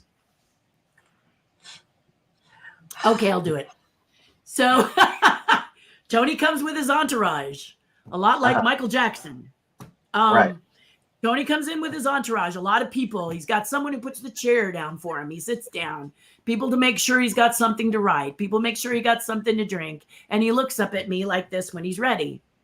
Now I'm dressed in a white lab coat. Okay, just keeps the foam off me. I like it. I illustrate them usually. So it had a dragon going across, and I was like this. So I looked like someone on the starting blocks for the Olympics, and I was hovering. And he looked up and he went, and he said, "Are you Terri?" And I said, "Yes." "Are you Tony?" And he said, "Yes." And I said, "Say go." And he's like, "What?" "Say go." "Okay, and go." And I said, "Okay, here's the thing about the dragon. It can't be stone. We're not Universal. We're not Magic Man. We're Disney. And when we're Disney, we make it animate. And the way to make it animate is to do the claw like this, like a dog, have the tail go like this, like a cat, have this, breathing, fire comes out of the mouth." And he says, "Wait, stop. Wow." And I'm like, You're like checking "Tony, your time. Yeah. I still have 15 minutes left. You're cramping my style." Yeah. And he just goes back like this. And he starts laughing. And he says, "Look, kid, if this means that much to you, if I give you more time, will you slow down?" And I said, "Yeah." And I walked him through all my concept art. I acted out how I wanted the dragon to be. I told him how I wanted the floor, how I wanted the head, how I wanted to create this emotion in people when they walked in. And he said, "Okay, we'll change it. We won't make it a stone dragon." Oh, thank God. "But the only way it's going to be a real dragon is if you do it." And I went, "Okay." Now, note to all you guys out there, had I ever designed a ride in my life? Did I have any idea how to even start? But no way in Hades was I not going to take this on.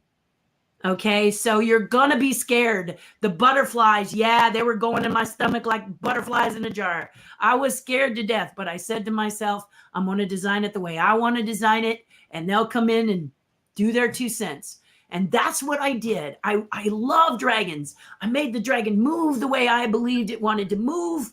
I made it live the way I wanted it to live. I did the cavern the same way. And they came in and they brought a guy in to work with me because they were nervous at being a woman, because now we're going to go to Paris and the chief overseer is going to be a woman. The problem with that is people that are Italian and people who are French might not necessarily take orders from a woman. Worse than US, okay? So Disney wants the shortest distance between 2 points because we don't got a lot of time to build this park. So they sat me down and they said, we're sorry, Terri, we cannot send you there to build your thing. So I said, all right, I get it. I don't really think it's fair, but that's okay. Let's forget fair. Let me pick the guy. So I chose the guy that was going to be going over there, and he did everything exactly like my model. I did a model about 1 to 10 scale model, and then they built it big, right? So I went years later, and I walked into the dragon's lair, and there were things only I knew about because I had put certain things in the attraction. And when I saw these things duplicated so precisely, I burst into tears. I must have cried through the entire attraction. I look at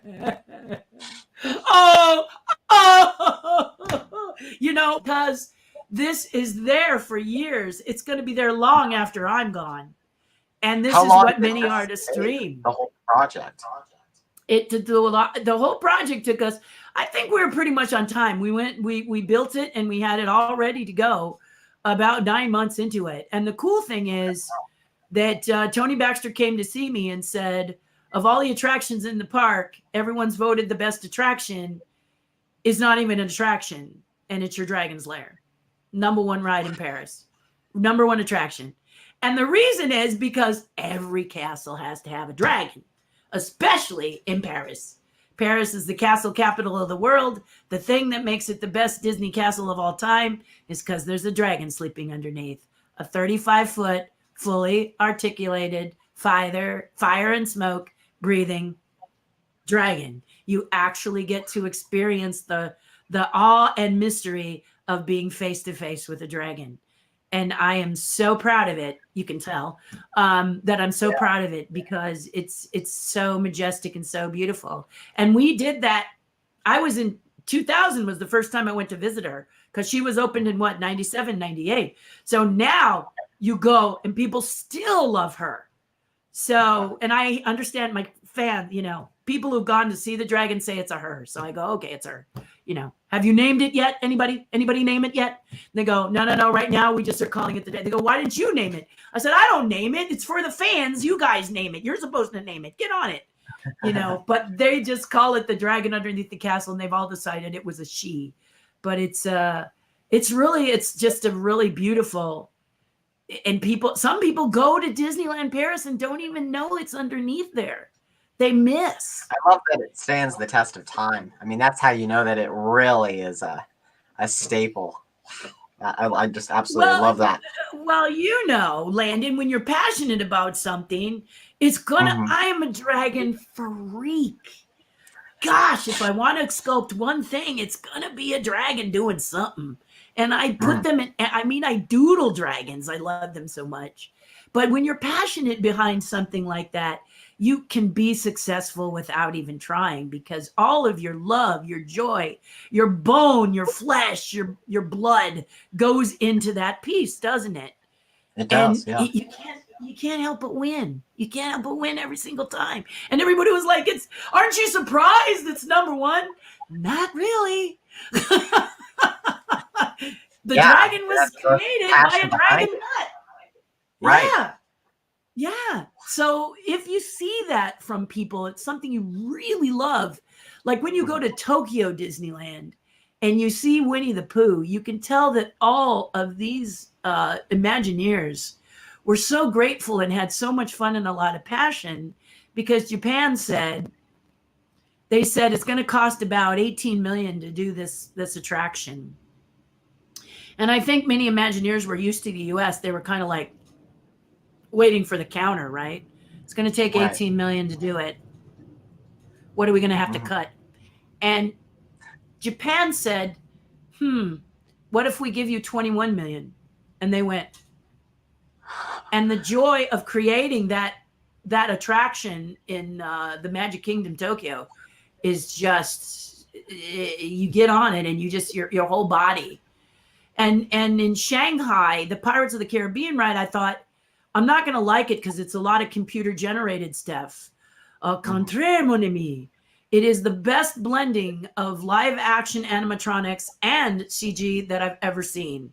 And that's the way I think CG really works, is if you take CG and you work with audio, the full on practical, you mix the practical with the CG. It's so much nicer to see a computer generated flight sequence instead of to try and doing something like the black hole where you see the strings. Now we have the ability to take a computer and make something really fly. Let's do that.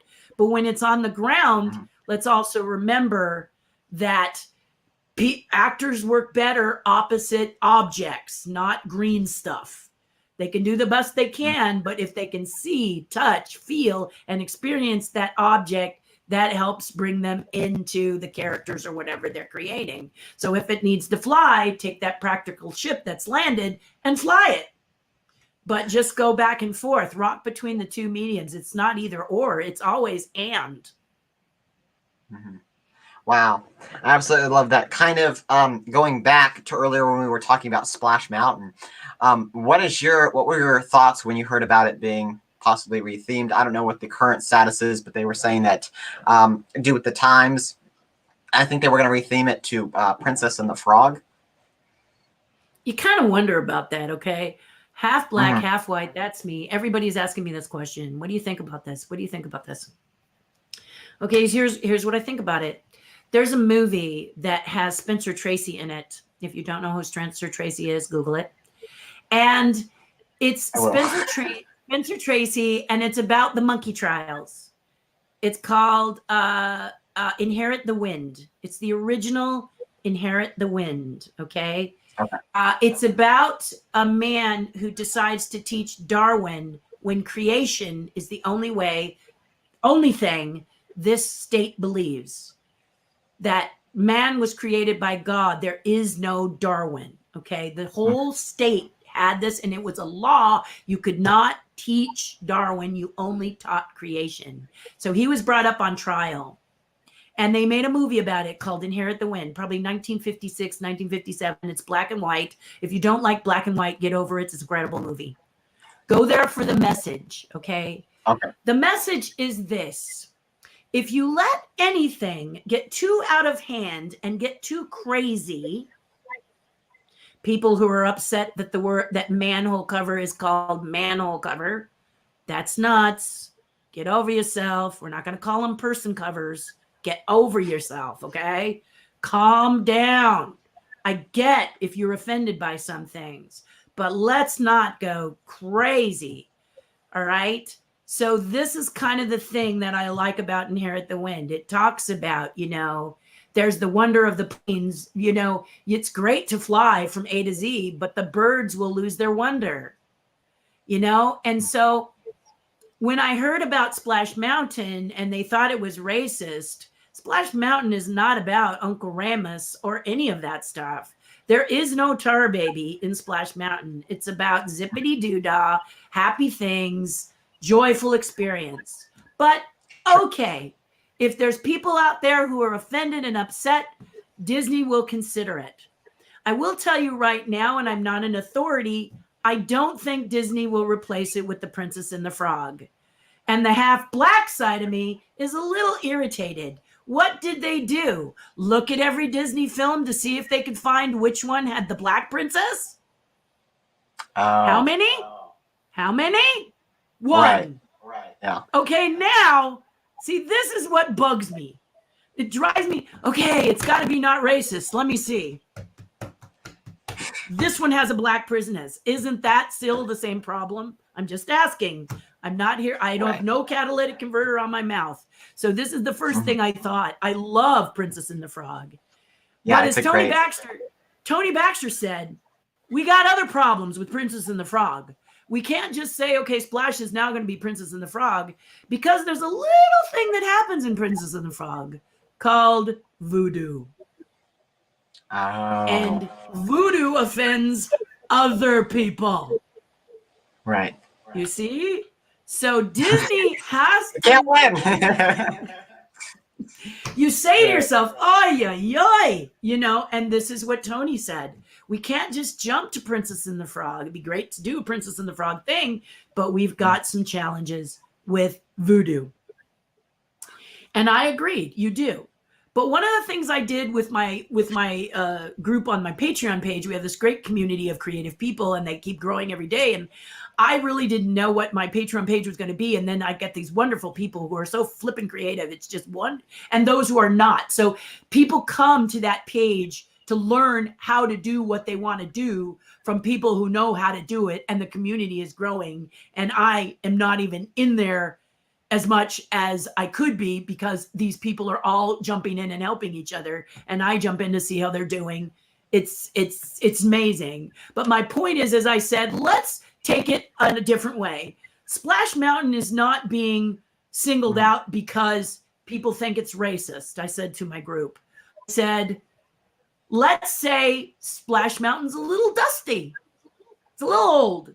After all, they took the America Sings characters and plopped them into Splash Mountain. So they didn't really change them at all. They just changed, their animation was the same, but they just changed the words. So maybe people are getting a little tired of the mountain. How can we make it different? And this is what I gave my group. I said, if you were going to design a Splash Mountain, what would you design it as? And don't worry about whether it's racist or not. Just say, what would you do? Now, here are some criteria that Disney would love if you find a Splash Mountain. You use the same mountain. You just tweak it a little bit. It's still a water ride. You just tweak it a little bit, okay? Can you use the same track? because if you can use the same track and use the same spots allocated for show, this saves money. Okay. Sure. So as a designer of attractions, this is what you would do if you were going to do this on social media. And one of my guys came up with Moana. And I said, oh my God, that's amazing. And he broke it down to every point in Splash Mountain. He did the Moana that would fit there, and it's fabulous. So you say to yourself, many people will want to gather on a Patreon page or watch my lives because it's a place to come out of in from the cold and not be dealing with the magma that we're all dealing with. Yes, I will touch on the pandemic, and occasionally I will get political. I don't really want to, because you're not going to win that battle, but sometimes someone will ask me a question and it will hit a nerve. Roe versus Wade is one of those nerves. So I do know that I don't have a catalytic and a converter in my mouth. And I say, just give me a grain of salt, guys. Every once in a while, you're going to strike a nerve and I'm going to just say what I'm going to say. But I'll get back to my happy-go-lucky self so you can come in from the cold and not worry about everything that's creepy outside. But that's why instead of complaining about or battling in the magma of was it or was it not racist, we got rid of all of that and said, we're now Imagineers. We're putting the hat on. What are we going to design? And this is what, there were many other ideas. This is the one that we all went, wow, that's incredible. That is just, and one of the girls in there pulled up she found the map of Splash so that you could see where it goes and where it's all the drawings. She posts that on our page. And so the person who was designing, when we were all designing, we could say, okay, this here, this here, this here, right down to on Splash Mountain, there's a wood carving of Brer Bear and Brer Fox. You would pop him out and put the god there. You know, you would, he would be, and how beautiful would he be? And how many people are going to pose with him? Because not only is he a really attractive god, but he's also The Rock. So he's got a double. So it's very clever. It's again, like you said, it's that cleverness that people are coming up with, that you throw away all that magma and say, hey, rather than get myself all buried under that, what if we just change it? It's fun. Now we don't know that Disney's going to do it. Well, can Disney do that? Can they like go to fan forums and things, communities like that, and pull from it, or do they have to talk to the people that created the ideas, or they're like, oh, it's Disney, it's our movie, we're just going to take that and run with it? I mean, do you? Well, like the turtle in Kung Fu Panda, I don't know. But the thing is that on a Patreon page, it's a private thing. And I said, that's what, as Imagineers, they'll come to us as Imagineers and say, this ride's getting old. Who has ideas? You blue sky it. You sit there and you create it. They used to have a council of fans who would advise them on merchandise, on what they like, because you can really work hard thinking what people are going to enjoy. Or you can ask people, what do you want? What would be cool? What would it be fun? And that's how my art happens, is I ask people, what do you want next? What is it you're missing in your life? So Disney stopped doing that. And I think especially in merchandising, they're really lacking. I think of all the things that they've created, the thing that really has exploded and really actually is a nice piece as far as construction, because you can get something that's a nice idea, but the construction of it, you go, what were they thinking here? Is the child. The child has so many different versions, and most of them are pretty doggone cool. Just the soft little rubber skin and everything. I don't own one, but boy, my fans just tell them they love it. What is your take on The Mandalorian? That's the best thing, man. They should have stopped doing Star Wars 7. Oh, Lord have mercy. They should have never made that movie. You want to stab me in both eyeballs. Give me a Clockwork Orange feeling. Just show me Star Wars 7. How dare they even pull that out? You might as well trace, You know, here's another movie where they said, oh, we'll make it different by putting in a black guy and a woman. Right. And I'm like, how dumb do you think I am, fool? J.J. Abrams Right, like just needs to everyone can stop tell doing it's Star Wars. forced, and it's not like they're against it or anything, but it's like it's just when it's a little, you know, pushed out there too hard that it seems like they're trying to pander almost. Yeah. You're right. But I was around in 77. These movies changed my life. This is why I'm here today. Star Wars. I actually got to tell George Lucas how much of a difference he'd made in my life. This is a big deal. So you don't insult me by making 7. Don't upset me. Don't phone it in, JJ. And every time you touch it, you need to just stop. Okay? Yeah. So I went to a screening, and he was sitting, I was in the second row. He was in front of that first row. Whole time he was speaking, I was doing this. I think they were going to do a Q&A until they knew I was going to get up on that microphone and rip him a new one. How dare he do such a horrible film? I was so mad. What do you think? I didn't watch the original Star Wars? You can put them side by side, right down to hiding inside the Millennium Falcon so the stormtroopers won't find you. How dumb do you think we are? It's one of the most frustrating things you can see. There it goes, blood pressure going up. Because I'm like, you got to be kidding me. You could have burped and we would have went to see it. We were all so hungry for 7. And then you treat it like it's nothing. Toilet paper. Right. It's not Walmart. Yeah. And then the generic. So then you do the Mandalorian. The Mandalorian. Right. Favreau. Do you not think that Favreau was sitting in a chair near mine in 1977 and feeling what I felt? Because that show shows real heart, shows real guts, and is done by someone who loves what I love. You got to understand that you can't diss things like Disney and you can't diss things like Star Wars, because to the fans, they're family. Yeah. They're Ohana. So you don't sit there and go, oh, Disney, it's just a bunch of animated cartoons. Dude, watch your mouth. Okay, sister, watch your mouth. Because you're talking about somebody's family and you need to show respect. So when you make a film like this last Star Wars film, seriously, and they said it's the last one, all we're going is, oh, thank God. You know, the emperor or whatever his name was has a baby. Are you mad? What else can we bring back to continue this? Well, okay. Now here's another interesting question, Terri. Going kind of off of that, Disney owning the Muppets. That I don't know if they owned them when they did that Muppets The Office kind of spinoff, but then today, what is it called? Is it Muppets Now on Disney Plus? I think it's. Yeah, I haven't seen it yet, but I heard it was cute. Is it cute? Okay. Yeah, as a big fan of the Muppets and not, because the problem is they don't stick to the character and they try to veer off on all these, they're stapled characters and they're like, hey, why don't we just have them do this? Because the audience will like that. And they're like, you can't take a character and totally disregard everything that these performers have built up in the backstory and the history and how they mingle with other characters. And I think it was done.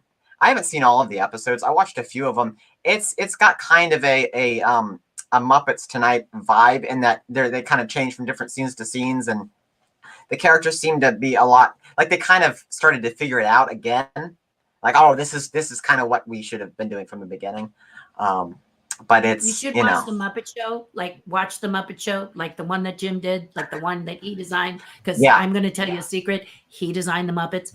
But you're absolutely right, because these are your family. Yeah. In Muppets Tonight, one of the most offensive things they did was have Fozzie Bear steal. Fozzie Bear would never steal. He steals an ashtray. I don't care what it is. He would not steal. That's not Fozzie. That's not what Fozzie's about. And then Kermit is mean. And Miss Piggy is mean. Miss Piggy was never mean. She was self-centered.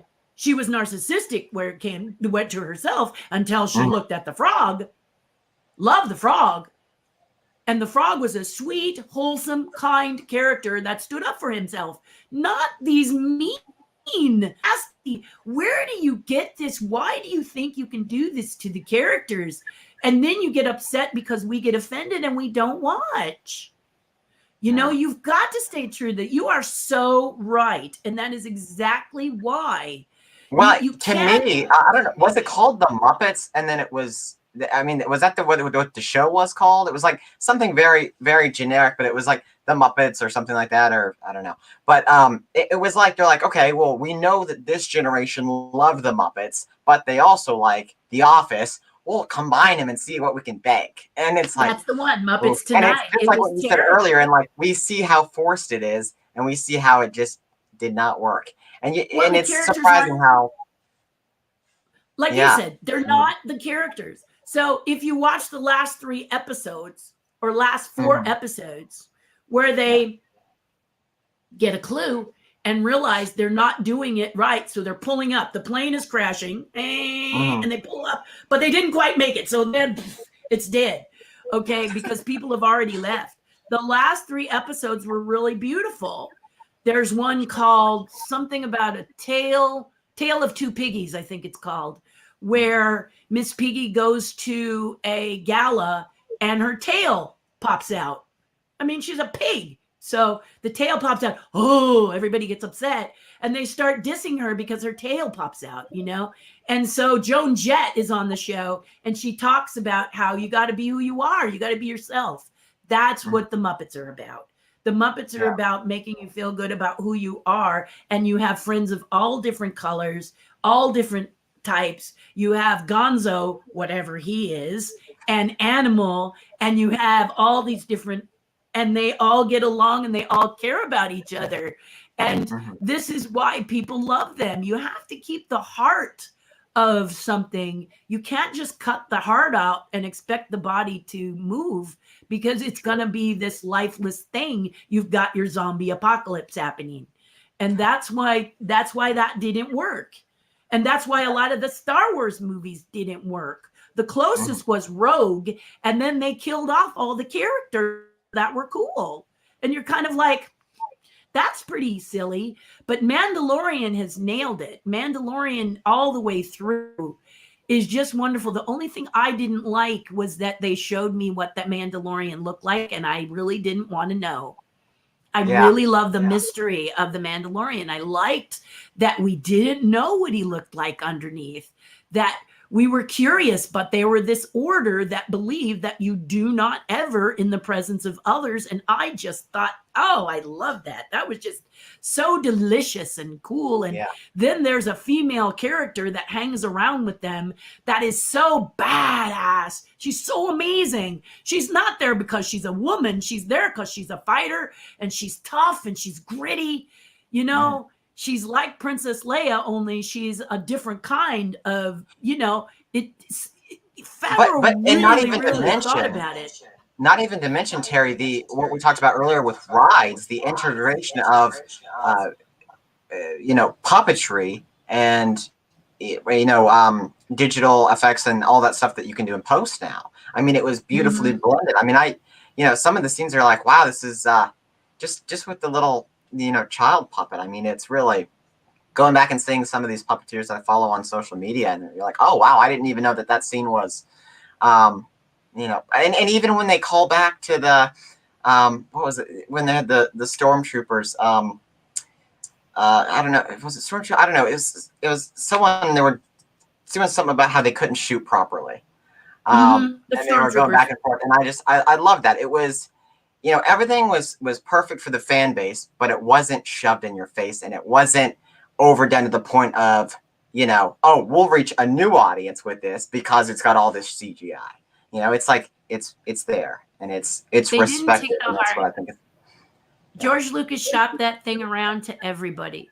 Everybody laughed at him, except for one man, Alan Ladd Jr., who looked at this script about a thing called a Wookiee, whatever the hell that is, and a ragtag group of vagabonds who are getting some message to the princess, and there's some sort of squatty robot, and then there's a gold robot, and then there's a this and there's a that. And everybody was like, this is not going anywhere. Get out of my face. You bother me, kid. And then Alan said, I'll green light it. And in order for George Lucas to make this movie, he had to give the actors points. I'm sorry, I can't pay you what you usually make, but I'll pay you what I can and I'll give you points. Points are the gold. Points in a film.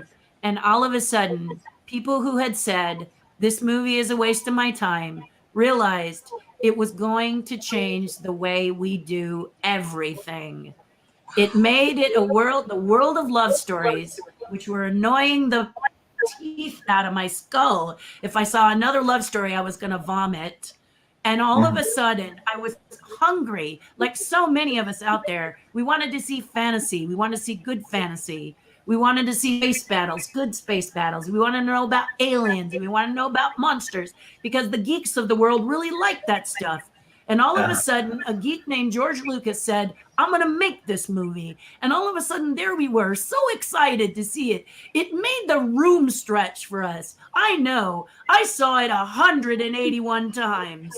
Why? Because it was life flippin' changing. I had never seen anything like this in my life. I knew that my hobby was now a career. I saw that chess sequence. I said, those are sculpted. I can do that. Monsters, I can make those. Yep. And it's one of those things when you're a kid and you're sitting in the theater and you see stuff like this, your heart's beating like a rabbit, you can't breathe, and all of a sudden you're seeing something magical. And my goodness, it's because a passionate man didn't quit. He knew he had something. And the next thing you know, our fashion is different. We're now making comic books as movies. All of that goes all the way back to a little film called Star Wars. And that's why when you take something as valuable as that nut and you do something like Star Wars 7 or Star Wars 1 through 3 Phantom Menace, you feel like you're being slapped. You feel like someone is actually hurting you as you see characters and you go, I just don't get it. I don't get why you didn't read or you didn't study. You didn't in Ghostbusters. You didn't study. You know? So I feel you. With Muppets, it's the same thing. And they knew it. You're referring to Ghostbusters. Which specific Ghostbusters are you referring to? The first Ghostbusters, the one that I was in. The characters say, well, exactly what happens when the stream, yeah, Ray, what does happen with the streams? And then Ray turns and says, you didn't study. to the Bill Murray character. Right. You didn't study. Yeah. So that was a great film. And you did ask me if I got to be with the actors. Yeah. In fact, I thought I was going to be fired by them because I had not watched Saturday Night Live, and Bill Murray and Dan Aykroyd were, well, Bill Murray mostly said, we can't have someone on the set that hasn't seen Saturday Night Live. I didn't own a TV, so it was hard for me to see it back then. And I said, but I did. I spent a lot of time with them. I love that. And a few questions wrapping up here. As a ventriloquist, we talked earlier, you said you have a Ron Lucas Henson story. Ron Lucas, one of the sweetest, most wonderful men in the world. And he's so big in Vegas, isn't he? He's just always doing a Vegas show.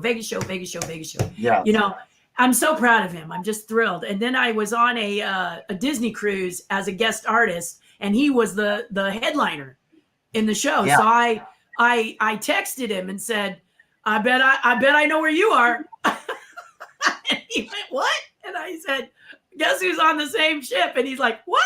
So I went in early and we caught up, but he's a really lovely fellow. We got both cast in Muppet 3D theater, which you can still see in Florida. We got cast to do this with Jim Henson. Okay. And Ron brought one of those little miniature sort of clown bikes where you sit on top of it and you pedal really fast. Yeah. And he had it. And so, because puppeteers are spending a lot of downtime, and I told you, we're wacky. So we were all doing this wacky stuff. And the production wasn't really thrilled with us. It was like watching over kids, good luck, Disney, but we're puppeteers. We're kind of do what we do. But it was a small break, and Jim Henson came over to say hello to us and to see what we were doing. His eye caught this little bike, and he said to Ron, he said, "Who owns that?" Or he said to us, "Who owns that bike?" And Ron Lucas, "That's my bike." And Jim Henson said, "Really?" And he said, "Yeah." And he says, "You can ride it?"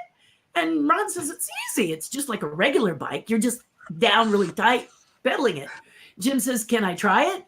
And Ron, "Yeah, you can try it. I mean, you feel you're going to have this shrine afterwards. You're never going to ride it again because Jim Henson is riding your bike." I would imagine that's what Ron was thinking.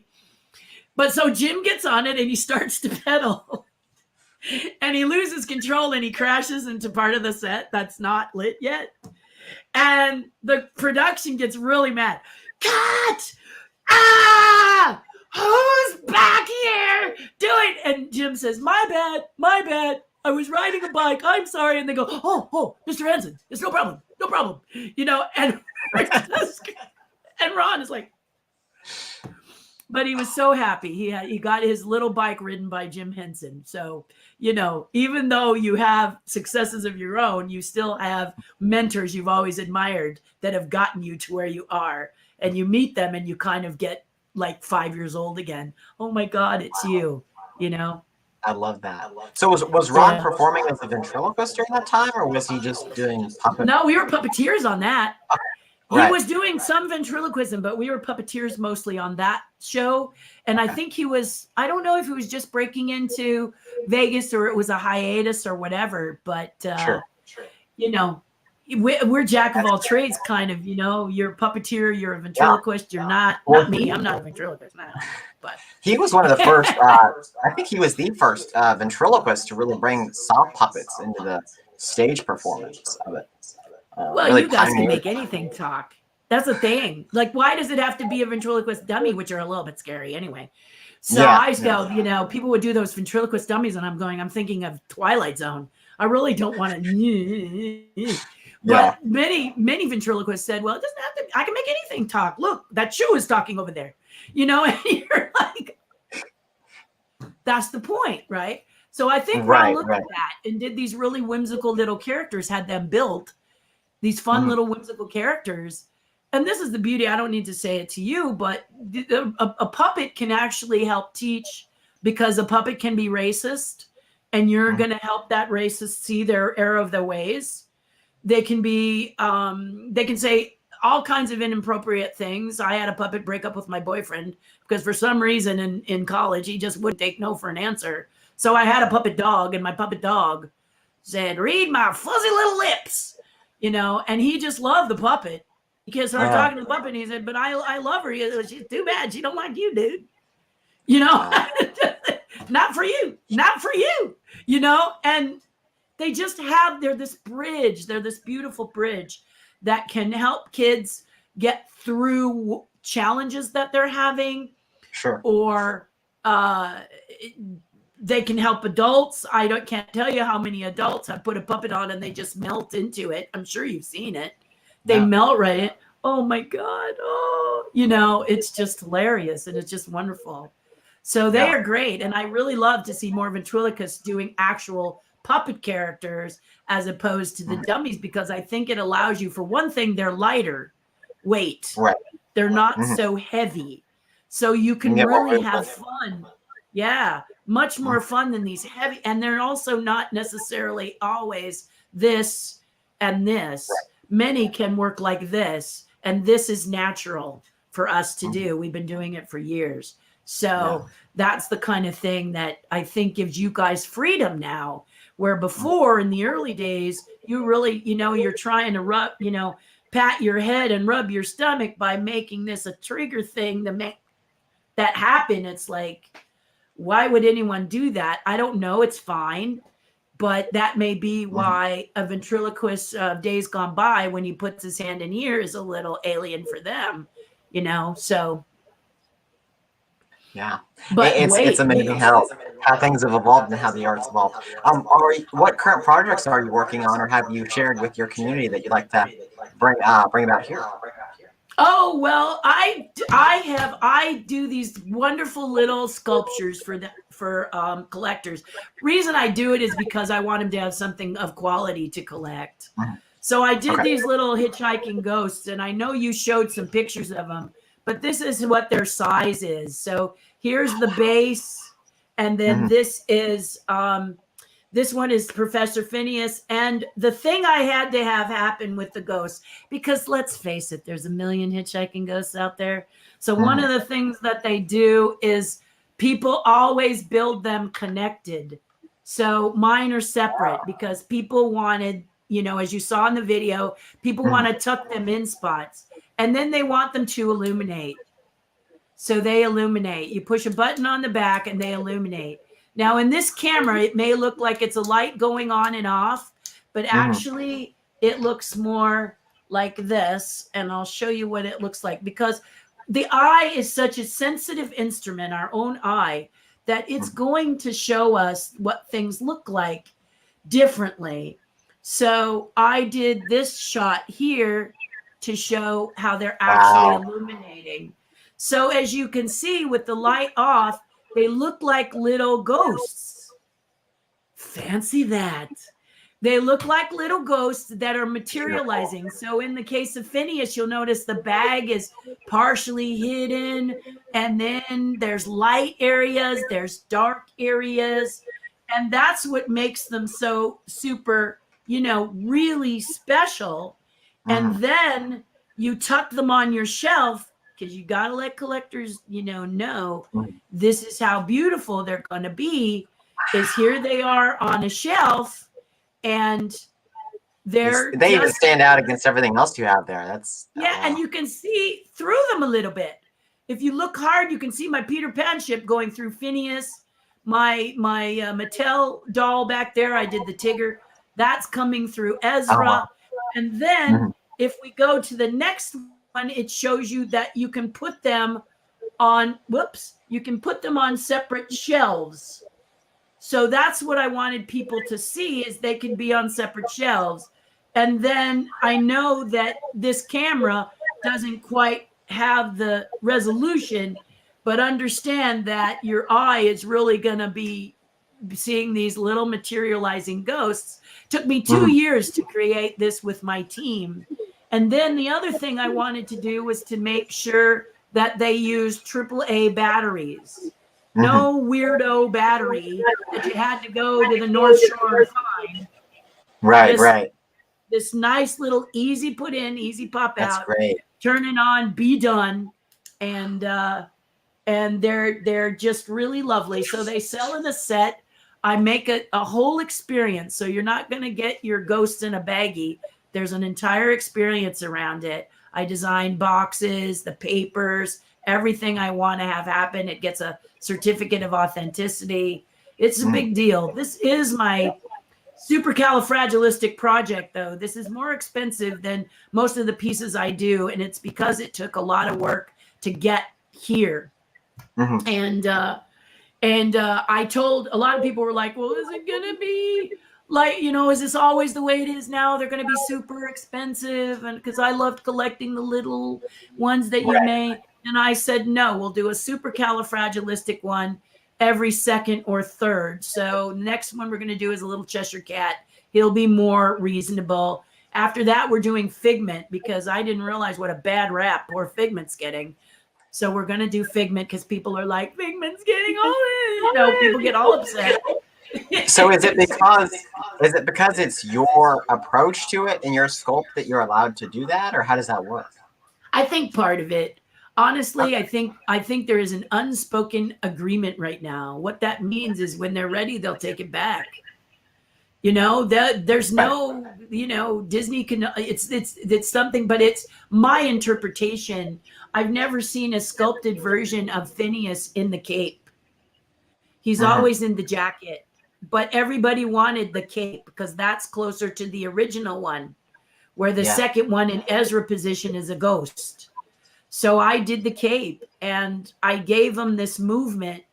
As you can see as I spin him around, he's got all kinds of energy. So my pieces Yeah. have a lot of energy in Not them. stagnant And at then- all. Right. And I don't copy necessarily. So I hear his legs are different. They're not the same. So when you put them together, they still have the spirit of the ghosts, but they but they are still, they're different. You can put them, either way you want, anywhere you want.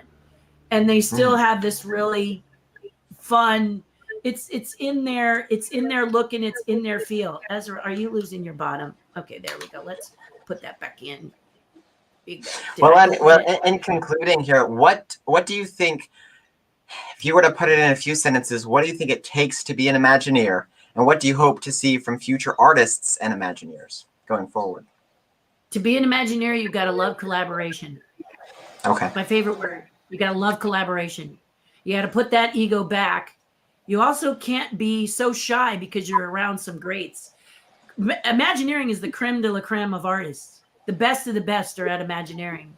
So you're going to see people that you admire and you go, wow, it's him or it's her. They put their pants legs on one at a time. They're good people. They're lovely people. They're friendly and kind people. And you're just as good. Okay. They've just been around longer. No offense, guys, but it's the truth. And you get in and you collaborate. You do your thing. You're there for a reason. Why did Disney choose you? Why are you standing with that hat on? The reason is because you got what it takes. Something they saw in you is what they like. So don't let that inner voice say you're not worthy, because you're there and that's what it is. So you want to have tenacity. You want to be someone who never gives up. You find an alternative. If you really believe in it, you fight for it. You understand that you may not get paid what you go in asking what you're worth, and that may be what you make forever. Okay, I don't know, but I'm just saying.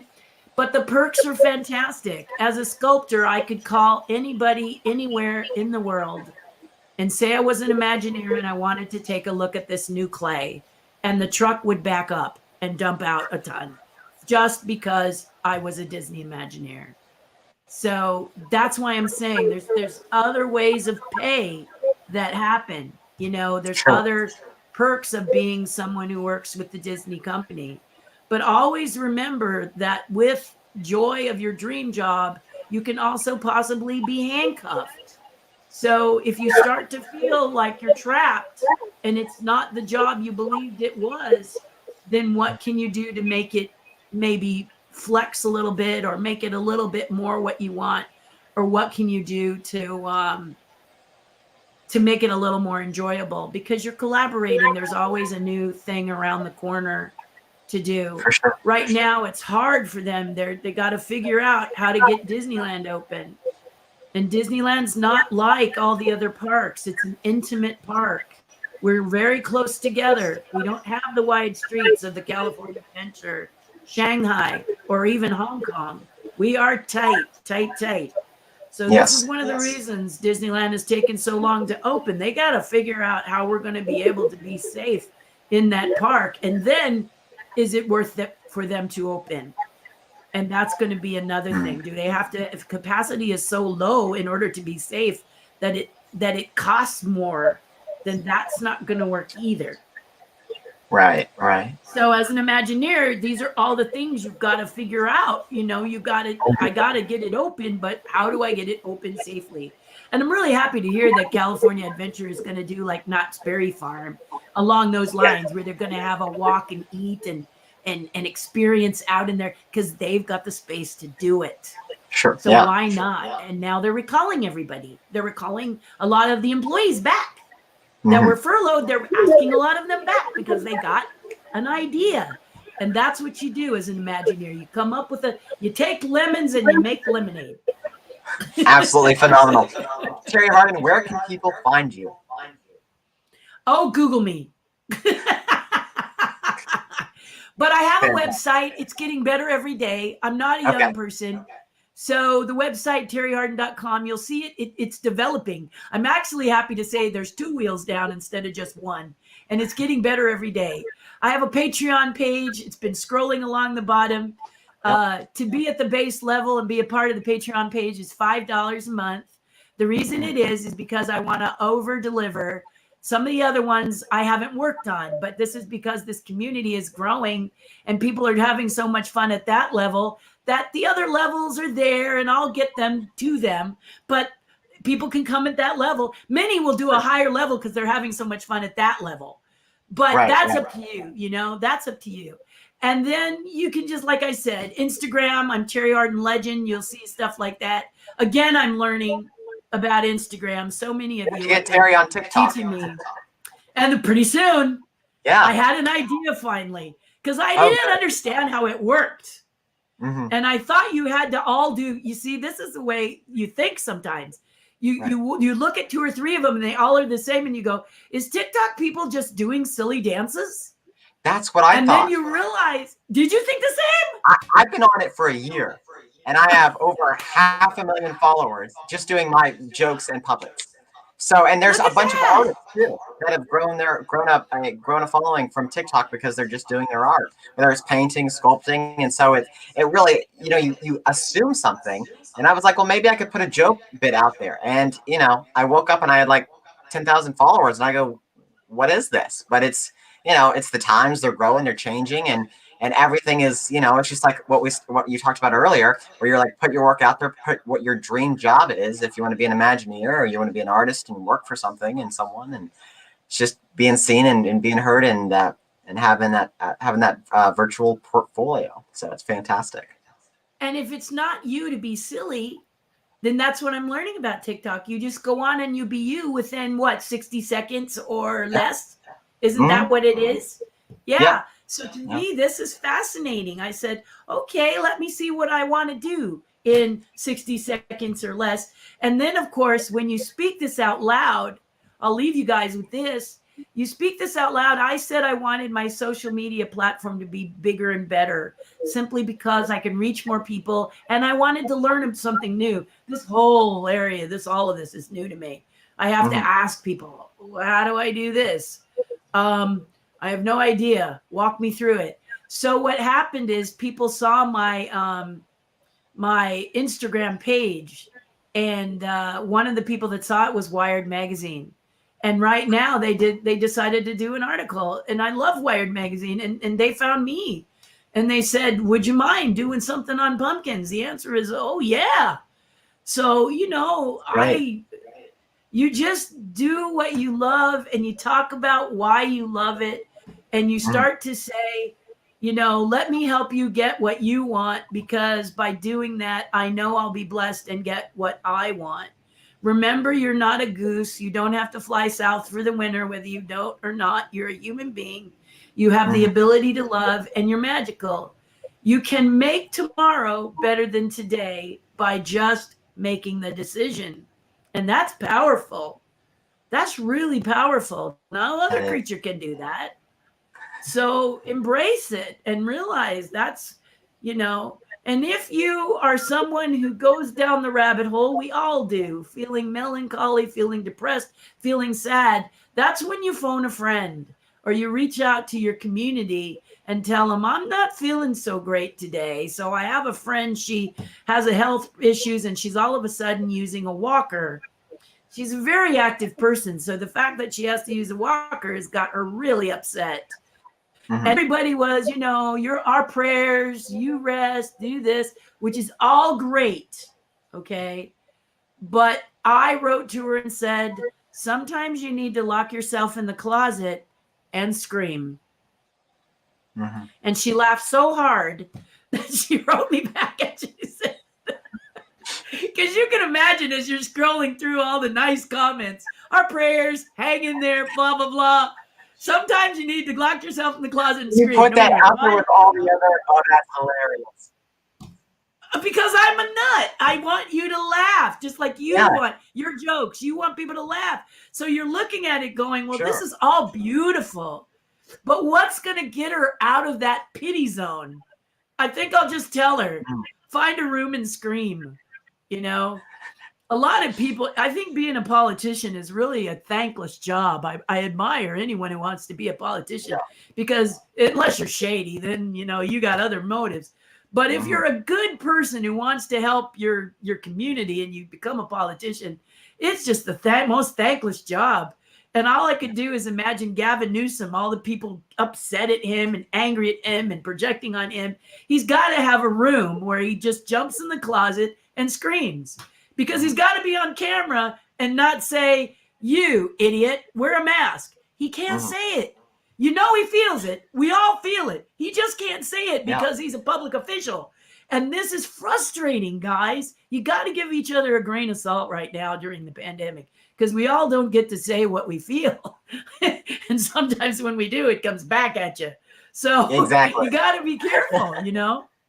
Exactly. You don't say something on camera, you're weak. You say something, you're this. You know, just stop worrying about it and do the best you can on there, and, you know, do some TikTok and get a few, you know, million views and do something, you know, kind of fun. And, you know, change. I said, maybe what I'll do is show my pumpkin. I have this pumpkin that I did for the first time, and I want to do it like, what was it called, with Glenn Close, when she plays a woman who is in love with this man, like scary, and she becomes this murderess because she's so twisted over it.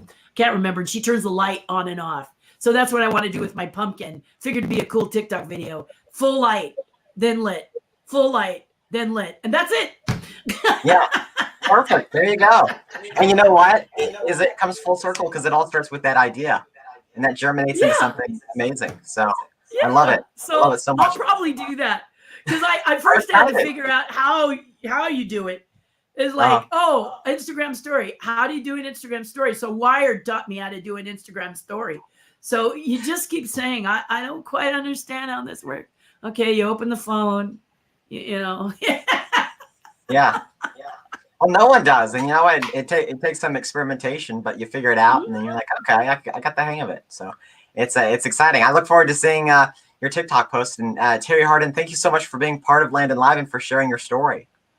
And thank you for just allowing me to just talk like forever. And we had a blast. It was great. Yeah, we're kindred spirits, you know. Yeah, when totally. But like you said, we're kindred spirits. I know you weren't sure about Muppets, but yeah, this is one of the things that frustrates me.